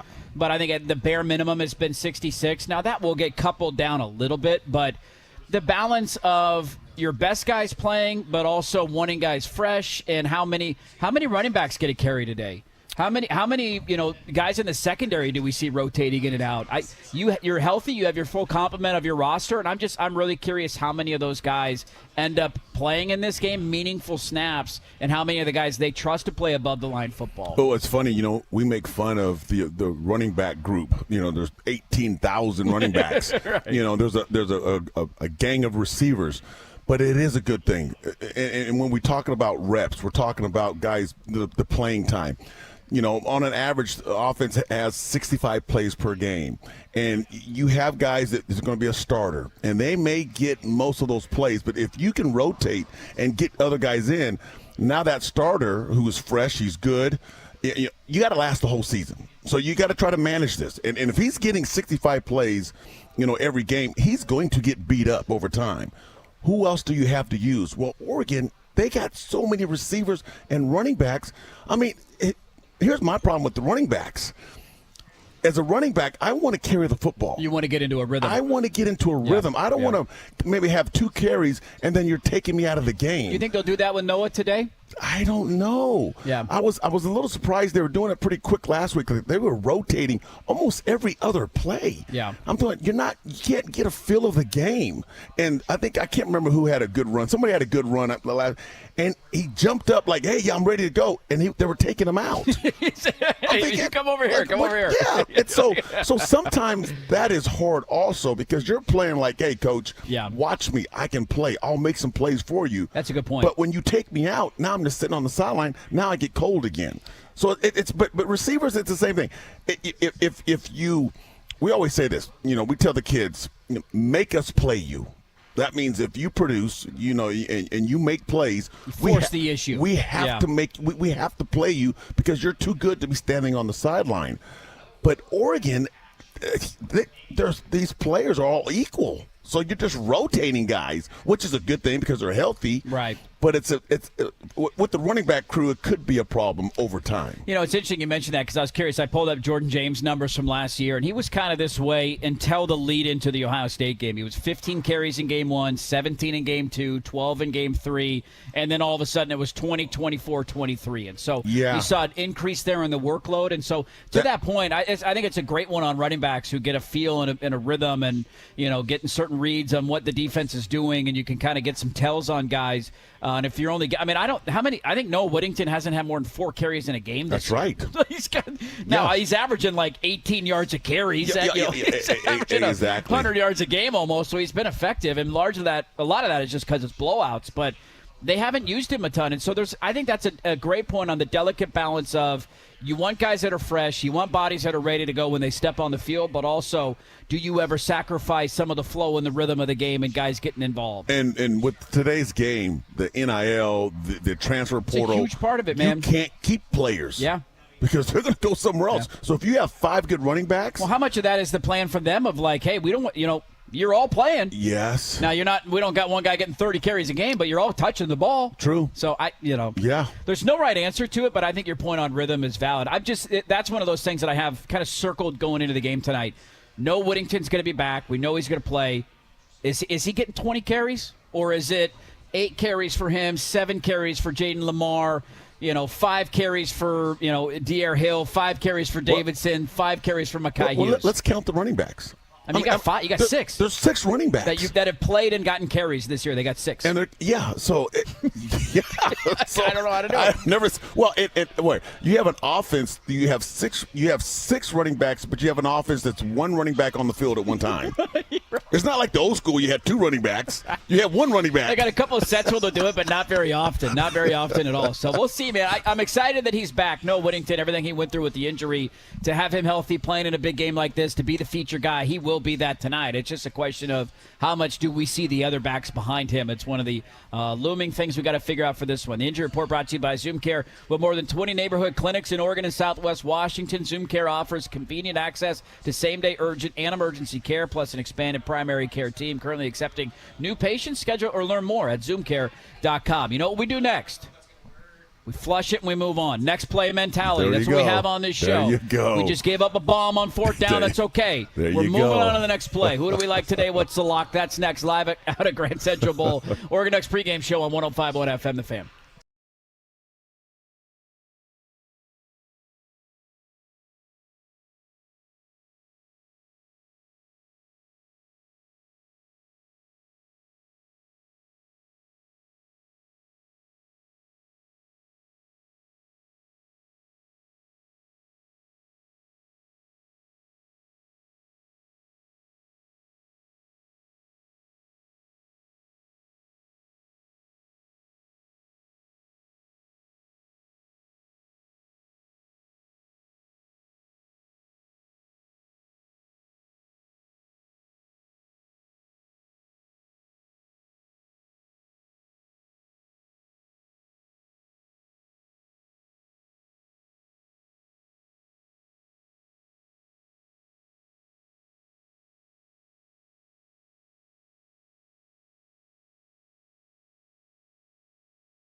Here's the handoff. Whittington 10-5. Touchdown. No Whittington.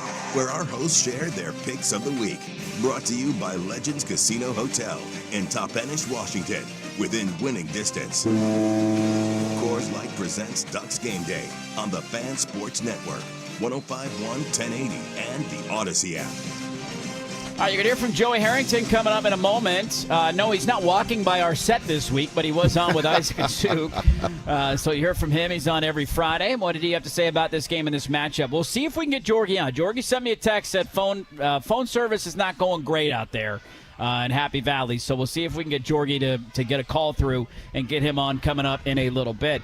I think the lesson I learned is I'm just a week late on picking Illinois because I took them last week against Indiana, and they lost 63-10, I think was the final score, or 59-10. It was ugly. It was over at halftime. And then they bounced back and beat USC this week. So I'm a week late on Illinois. That's my lesson. Okay. I'm also going to learn my lesson on my locks. I was feeling good, and then last week I kind of went off the big board a little bit and gambled on a team that I wasn't sure about.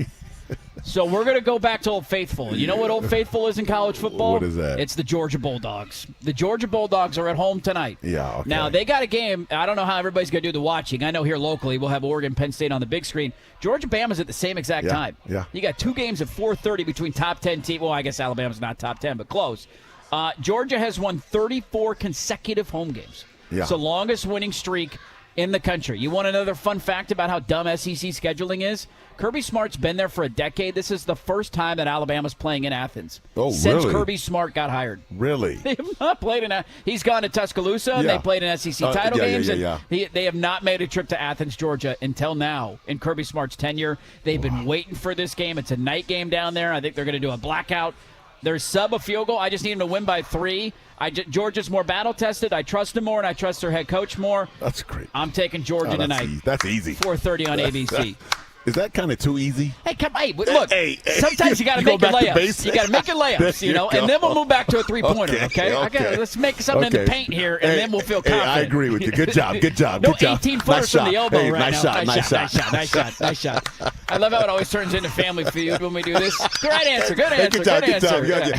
Good job. That's my lock of the week. Yeah, we'll see. Now Alabama's going to kill them. We got a touchdown in the Ohio State-Washington game. Jeremiah Smith looked like on an end around just scored. So Ohio State is on the board, 7-3 there. Well, not quite a PAT yet, but soon to be 7-3. 1 minute to go in the first half. Washington has 1 timeout left. As we get some food delivered, Anthony's got a big pretzel. Sorry, Jeff Russ, this is not going to be fun to look at on YouTube. I just hit my DoorDash. Yeah, there you go. We're hungry, ready to go, hanging out at Grand Central. There is your lock of the week. As always, it is brought to you by Legends Casino Hotel in Toppenish. Legends Casino Hotel within winning distance. Let's get to Joey Harrington. What does he have to say about the matchup, the game, and all that? Joey Harrington coming up next right here on the next pregame show, 105.1 FM The Fan.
It is 76, partly cloudy here in Portland. The clouds should burn off later this afternoon, looking at a high of 80. In-State College, it's currently 73.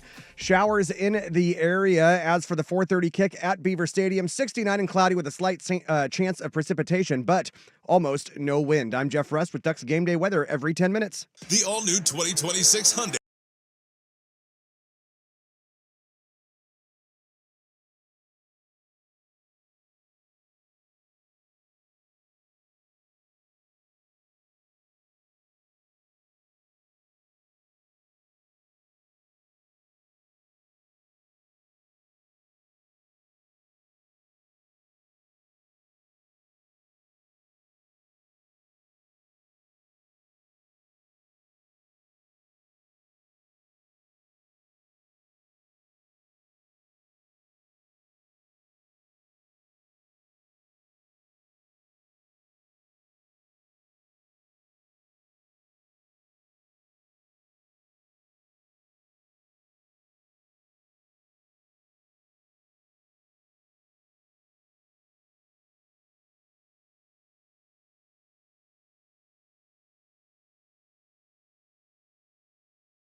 Let's preview the game with a Ducks legend. Legend.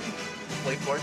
Daring. Captain Comeback, Joey Harrington, from his weekly visit every Friday on Primetime. I would call myself somebody who's been around for a long, long, long time and wants to tell some nice stories. Brought to you by Mods PDX. The future of building is here. Touchdown, Oregon. Coors Light presents Ducks Game Day on the Fan Sports Network, 105.1, 1080, and the Odyssey app. All right, back with Joey Harrington. Let's get right to it. The patented Joey Harrington worry meter for the game we have all been waiting for.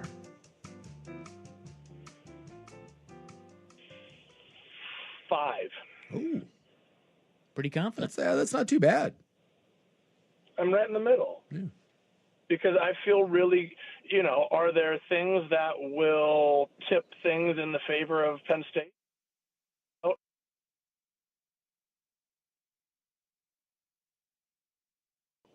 On the road, this place is going to be crazy for sure.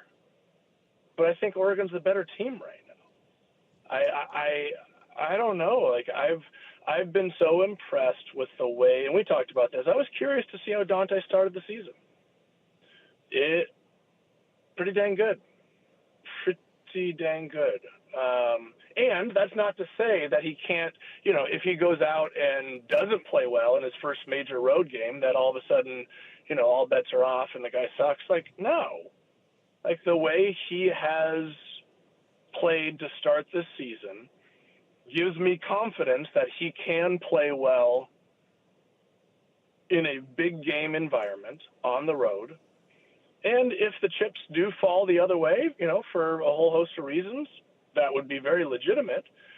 I would still have faith in him if this came back around, whether it's, a Big Ten championship game or a playoff game. Like, I would still feel good about it, and maybe even better because he's got one under his belt. So no, I'm right in the middle. Is it going to be a tough game? Hell yeah, it is. But I wouldn't feel bad putting money on the Duckies this weekend. Have a great weekend, and we'll talk to you next week. Thank you. I will. Go Ducks. Bye. That's Joey Harrington, courtesy of Mods PDX. The future of building is here. He joins us every Friday here on the Fan at 5:30. Duck fans, game day is here, and you need fuel to cheer on Oregon. Hey, it's Dusty, and at Victorico's Mexican Food, we know the game doesn't wait, so neither should you. Swing by before kickoff for mouthwatering burritos, tacos, quesadillas, and more. All served up fast and with the quality you crave. Whether you're tailgating or watching from home, Victorico's has you covered. Get in, get out, and get back to the action. Fueling Duck fans with restaurant-quality food, ready in no time. Pick up in-store or order for takeout or delivery at victoricos.com. This weekend only at Old Navy, get 50% off jeans for the family. Yep, 50% off jeans for the fam. Grab everyone's favorite fall denim while the prices are incredible. Hurry in this Saturday and Sunday only at Old Navy. Valid 9/27 and 28. Select styles only. Time is ticking away. Don't let another minute pass.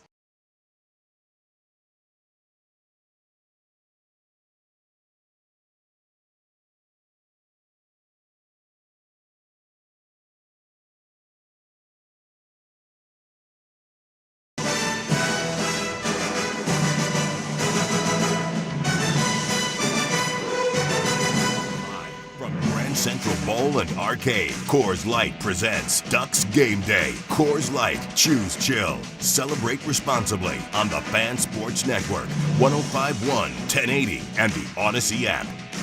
Welcome back in live out of Grand Central Bowl, hanging out. Editor Johnson, Anthony Newman with you. We got about 30 minutes here left in our show. And then don't forget, they got the big Oregon official alumni watch party going on here later tonight. Raffling some prizes off, some drink specials. They got a Duck Rita. But if you're watching on YouTube, it's right in front of me. It looks fantastic. The Dan Green IPA from Hot Valley. So lots of cool things going on down here at Grand Central Bowl. Quick score update, then we'll get to something we haven't talked about yet, Anthony. The Ohio State-Washington game has gone to half. 7-3 is your score there. Ohio State will get the ball to start the second half. LSU, same score. They got the lead on Ole Miss right now. 7-3, about 7 minutes to go in the second quarter. And Texas A&M has a 10-3 lead over Auburn. That's at the 2-minute warning of the first half. And maybe a surprise to some, Indiana, after what they did to Illinois last week, has gone on the road to Iowa. It's a 10-10 game. 10-10. 10-10. Right? That's right up. He's up defense, baby. 10-10. Hey, what wins championships? Defense, baby. That's right. 10-10 at halftime there at Iowa. And Indiana's a team to keep an eye on because they are Oregon's next opponent. They play Penn State, got a bye week, and then Indiana's coming to town in 2 weeks. So that's one to keep an eye on. So there's some scores from around the country for you. We have talked about this game in a million different angles. And when you get big games, it's so fun because you could just go on for hours. One position group we haven't highlighted yet, and guys that I think are playing at a pretty high level early.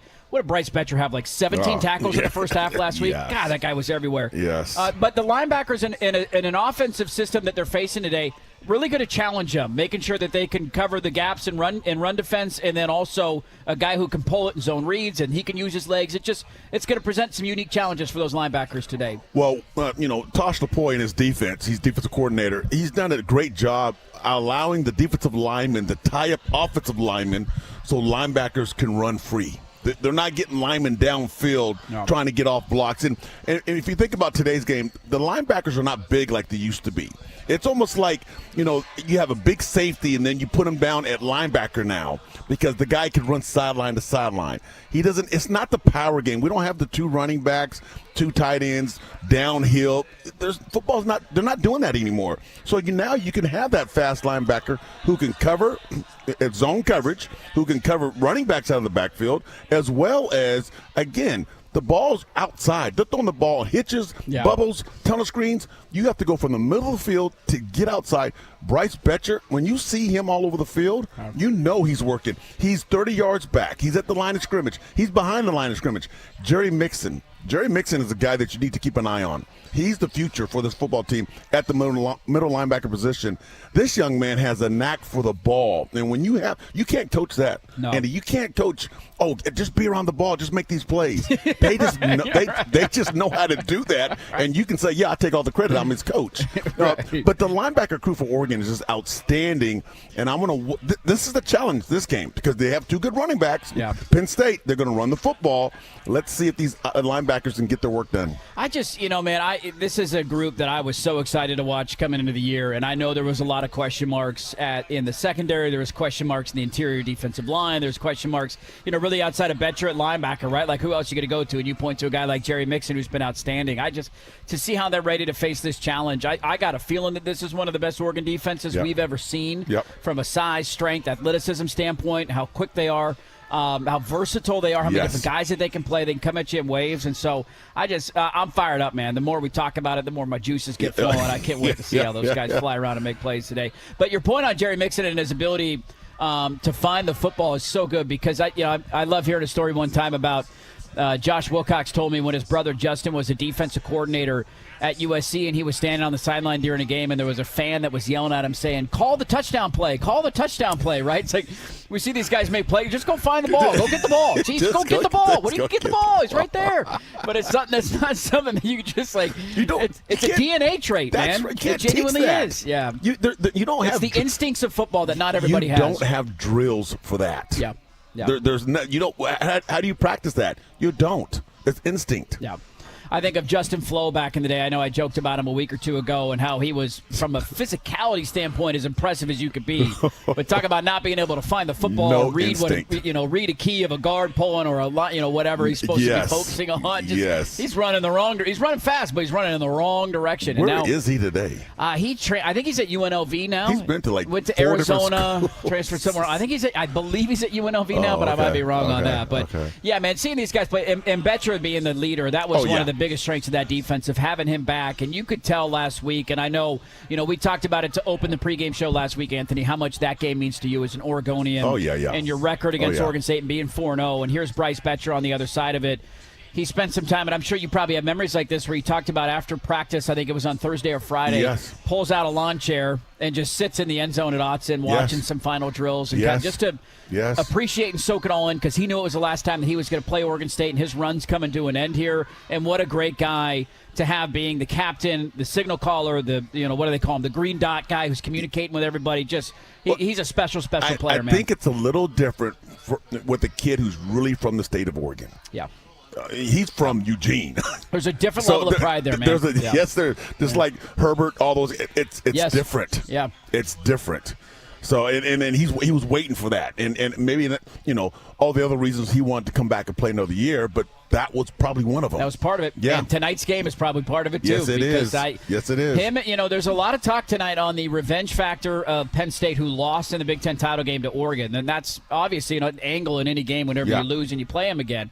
I don't know how much from one year to the next, more so as, Ohio State and Oregon last year, when you play in the same season and you're trying to redeem a loss. That's a little bit different to me. Yeah. But I also look at this Oregon football team, man, and they haven't talked a ton about it. They kind of went into the offseason quietly. I can't imagine what their season felt like to go 13-0, win the Big Ten, and then have it end the way that it did. Yeah, and the taste that it left in their mouth, and how excited and how much anticipation that they have had to go play in another one of those big games to get that taste out of their mouth. Because you go beat Northwestern and Oklahoma State and Montana, like nobody cares, right? You're doing what you're supposed to do. You're beating bad teams. This is one of those moments where, that was embarrassing for them to be down 34-0 in the first half, and now they get the national spotlight again for the first time since that game.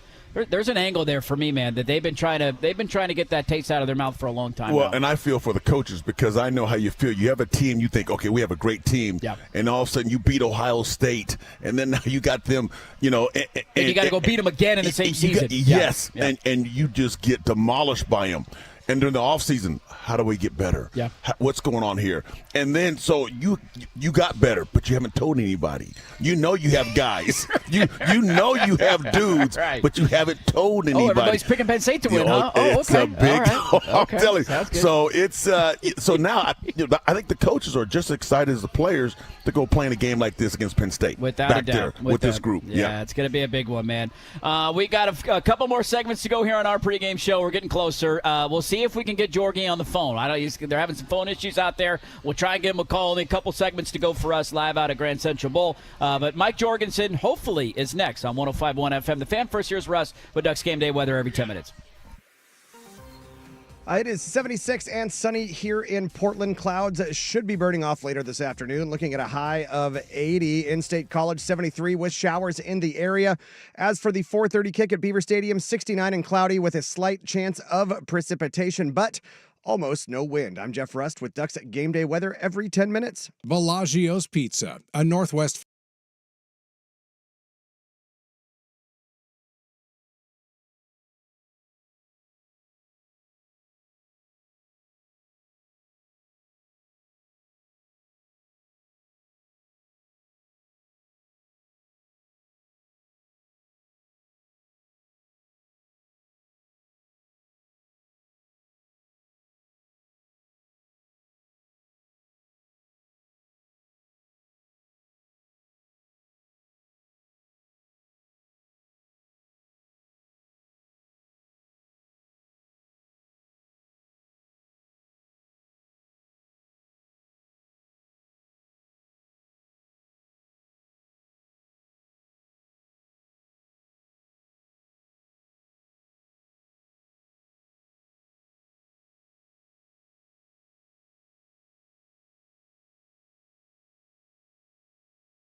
Ask Jorgie, brought to you by Bellagio's Pizza, the very best. We think that there's some alphas on our team, but nobody else right now does, and so that's the type of thing that you're going to have to prove. With Ducks color analyst and former quarterback Mike Jorgensen, Coors Light presents Ducks Game Day on the Fan Sports Network, 105.1 1080, and the Odyssey app. All right, welcome back in. Live out of Grand Central Bowl. Oregon, Penn State getting closer. Let's see if we got him live.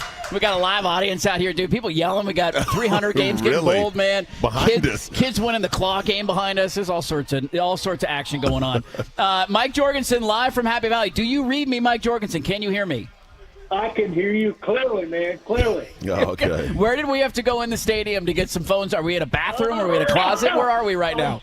I'm sitting in a porta-john just outside the stadium. So, there we go, baby. Look at that. I had to get away. I tell you, it's noisy. The white shirts and obviously the students are just starting to pour into Beaver Stadium, so that's pretty cool. but the sound system is just off the charts. And so I had to get away from the sound system, and a porta-john was the only place, and nobody's used it yet, so at least it smells good. So. Yeah, at least you're fresh. That's half the battle, right? If you got to be in a porta potty, at least it's fresh. Now, let me just kind of, can you set the picture for us, Jorgie? This is one that I know that every Duck fan, this is a bucket list game, and a lot of fans have made that trip out. Just what's the scene? What's it been like? You guys got in, I believe, late last night, or on the flight. So just what's it like? What's it look like? What are you seeing right now? Well, it's pretty cool. You said it, Andy. It's a bucket list game. I mean, it's one of those ones where that's exactly what I've been telling Joey and Dusty and Jerry. It just feels like Knoxville, Tennessee, or it feels like Lincoln, Nebraska. I mean, this stadium is huge.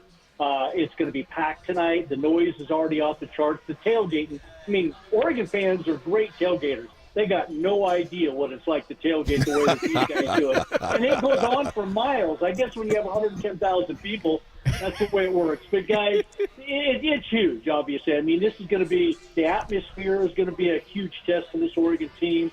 The physicality of the game is going to be completely different than the first games that they've played so far this year. The speed at which things happen is going to be completely different. So, it's going to be one of those games. And same for Penn State. They have not seen a team like Oregon yet so far this year. So it's going to be interesting to see how this thing plays out. And if Oregon gets off to an early start, I think they're going to have to be in it at halftime. And if they're in it at halftime, they're in it all the way.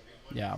Jorgie, what's the grass? I know it's grass, correct? I think they play on grass, correct? Yeah. What kind of grass is that? I mean, because a lot of times you think about that, sometimes you're playing on grass. You've been playing on turf forever. All of a sudden you get on grass, and it's this soft grass, kind of makes you slow. Or it's like this real tight grass that you feel really fast on, but you always still feel a little slower on grass than you do on turf. It's tight. It's tight, and it's fast. And the way they've got it cut, it's a fantastic field. Obviously, it's great being able to play early in the year on it versus later in the year when you have winter hits up in this area. So I think right now it's just as fast as artificial turf. Now, were you asking specifically, do you want bent grass or bluegrass?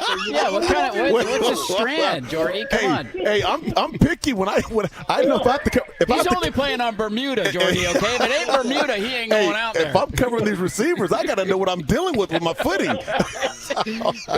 Go cut a couple of blades for us. Bring it back into the porta john. Let's get a full check here of the blades of grass. It's a fast field, Anthony. Oh, that's fantastic. World is your oyster, Jorgie. Matchup, position group, player. When I just think of this game tonight, and I'm Mike, what's the first one that pops into my mind? Well, I mean, matchups to me, it's going to be really. I think it's Oregon's defensive front against the two outstanding running backs for Penn State, Katron Allen, Nick Singleton. Just gashed Oregon obviously last year in the Big Ten championship in Indianapolis. And they're what I think Penn State has to rely on to open Drew Aller's pass game up. And he's got some weapons, way more weapons than he had last year with Kyron Hudson and Trevor Pena. But to me, it's the trenches. And I hammer this home on Joey and Jerry and Dusty all the time. Run the ball and stop the freaking run. Yeah. And that's the way it's going to be tonight. You have to do both of those. But for Oregon, I think defensive front, you have got to really manage and control that Penn State rushing game. And I think if you can, you got a really good chance in this game. Jorgie, how's Oregon's offensive line match up with the defensive line of Penn State? Now, Oregon wants to run the football, and I know they do. They have a lot of running backs to give the ball to, but it starts up front. And how does that offensive line look against Penn State? Well, it's a tough Penn State defensive line. I mean, not only the interior defensive line, but you start looking at what some of their outside guys do for tackles for loss. Tony Rojas being one of them. Dennis Sutton is another one that can put the pressure on from the outside that really forces Dante Moore to make a decision. Do I roll out and try to get away from it? Do I step up in the pocket? Does the interior defensive line then collapse that like Oregon's been able to do? So, again, Anthony, I think that the biggest matchups in this game are how the interior lines go against each other. Oregon's defense against Penn State's offensive line, both of them outstanding, and the reverse. Oregon's offensive line, big, talented, athletic, against a very physical Penn State line and some rush ends that are, frankly, just as good as last year from a standpoint of Abdul Carter, in the way he played. And don't forget, defensive coordinator Jim Knowles was Ohio State's defensive coordinator last year. And maybe had a hard time against Oregon that first game, but in the Rose Bowl, absolutely shut down Oregon's offense. So that's the added element that is brought to this game is Jim Knowles as the defensive coordinator. You know, Jorge, I'm curious to ask you, we were having a conversation earlier about, Lanning loves strength in numbers and playing a lot of guys. He says above-the-line players, they're gonna play you. But I do imagine that some of that will get pared down today, and you won't see the volume of guys that have played. But let's just use one position in this point. Like, where do they go? Noah Whittington had 10 carries against Montana State and 4. Didn't play the last 2 weeks. Seems like he could have gone. We all imagine he's ready to go and he's 100% healthy. Is he a bell cow? Is it all 6 guys are getting carries? It's impossible to answer, but I'm just curious, what do you think they're going to do? And is there a fear of playing too many guys and somebody not getting into a rhythm because of that? Well, for a game like this, to me, it's just like return guys in the special teams. You got to play the guys you trust. Yeah. And to me, it's going to become the Jaden Lamar, Noah Whittington type of show in this game. Yeah. Maybe you put De'Aaron Hill in the game because Penn State knows he's a big play type of guy, so all of a sudden it draws an extra set of eyes on the defense and you do something else. But to me, you play the guys you trust. You play the guys that have played a lot of football in a game like this because all it's going to come down to oftentimes in a game like this, if both offenses and defenses for both teams are executing well or shutting each other down, is a fumble someplace, a turnover someplace, a missed blitz block of somebody coming up the middle that gets to Dante Moore. So I play the guys I trust in this game. Do you think Dante Moore's ready for this moment, man? It's amazing how much the narrative has changed. We're going into the year, he's a question mark and a guy that wasn't good at UCLA. And then I hear Todd McShay this week saying he might be the number 1 pick in the NFL draft. You think he's ready for this moment? I do. I think he's going to be calm and collected out there.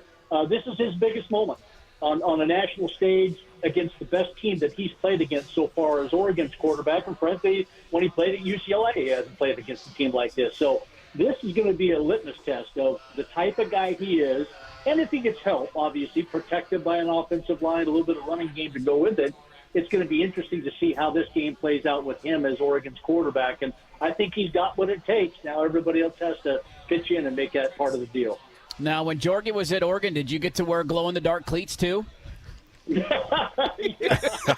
Right. You don't even know what those are. They didn't give you mummy cleats, Jorge? Come on. They didn't have a mummy sleeve on you out there running around, slinging the rock? Come on, baby. No, nothing like that. Mike Jorgensen, he's a color analyst of the Oregon Ducks. As always, brought to you by Bellagio's Pizza. Score big with their game day special. A large cheese or one-topping pizza, small cheese sticks, and a 2-liter. All for only $25. Go to Bellagio'sPizza.com to find one of their 13 locations. Have a great call, Jorge. Get out of the porta potty, and we can't wait to hear you call this one. Thanks a lot. Appreciate there you go, it. Mike Jorgensen. Live from, we never had somebody calling from a porta potty before. That's a first. That's a first. But that's dedication. You got to do what you got to do to find the quiet spots.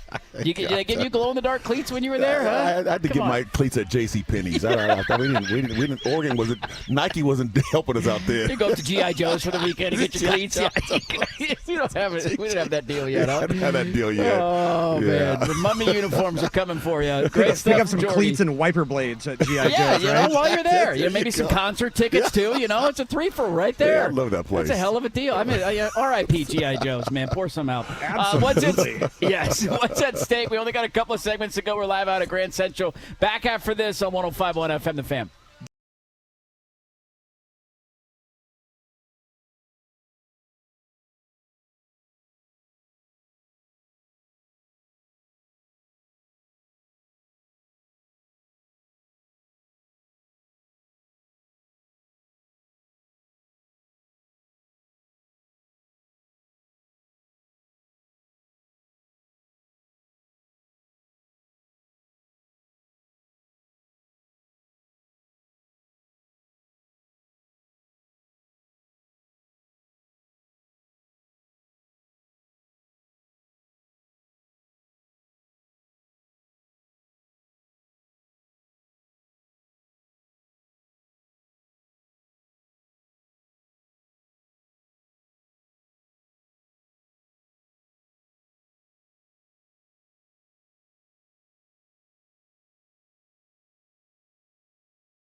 77 and sunny here in Portland at the moment, looking at a high of 80 in-state college at 72 with showers in the vicinity. As for the 4:30 kick at Beaver Stadium, 69 degrees and cloudy with a slight chance of precipitation, but almost no wind. I'm Jeff Rust with Ducks Game Day weather every 10 minutes.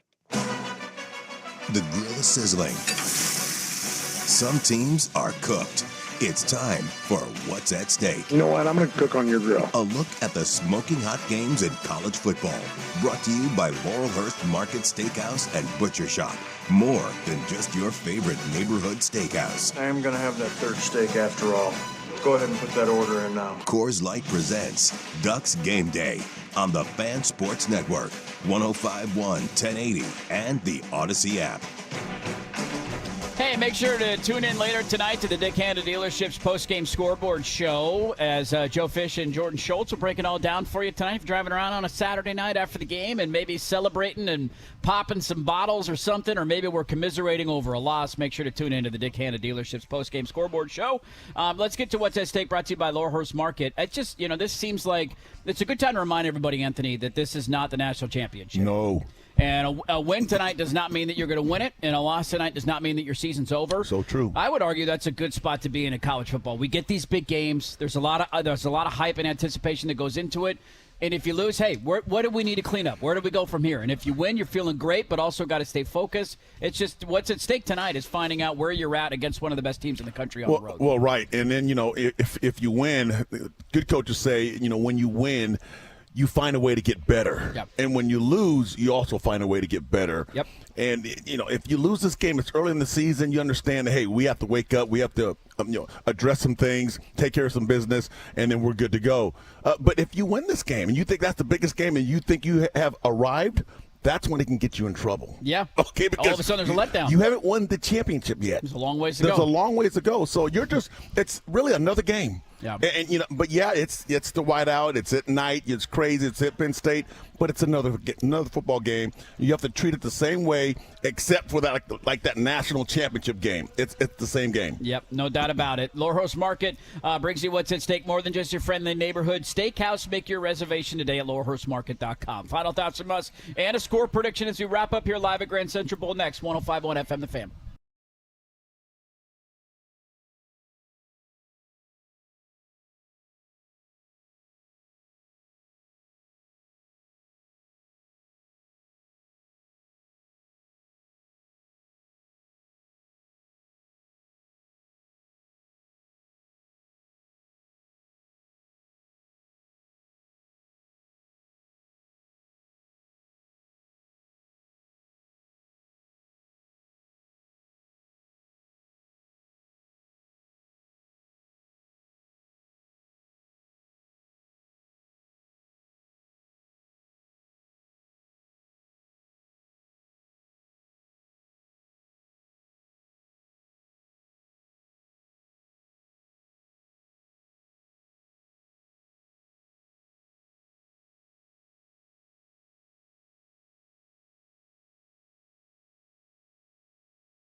Sadiq, left-hand front corner of the end zone. It's time for The Line to Watch, where your hosts predict the score of today's game and get you the latest on the betting lines. All you got to do is bet on the winner and you'll never lose. On the Fan Sports Network, 105.1, 1080, and the Odyssey app.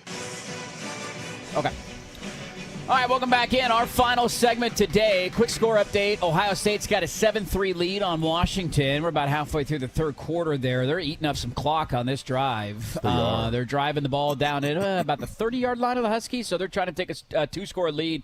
Let me take a quick scroll around just so in case you're driving around you haven't had a chance to glance at your phone, which you shouldn't do while you're driving. Some of the other games going on. Ole Miss has retaken the lead near the end of the first half on LSU. That's a 10-7 game. 2 minutes to go. Texas A&M's got a 10-point lead on Auburn at the half at home. 13-3 is your score there. Indiana and Iowa has kicked off in the second half. Still 10-10. 10-10. Still 10-10, baby. And Tennessee's in some trouble. They're on the road at Mississippi State. They're losing 14-10 in the first half. So Tennessee is losing, and there's some scores from the top 25 matchups. What a day, man. All these games going on at the same time. You get Alabama, Georgia later, an incredible day of college football. And it started last night with Florida State, top 10 team in the country, going down at Virginia, getting upset.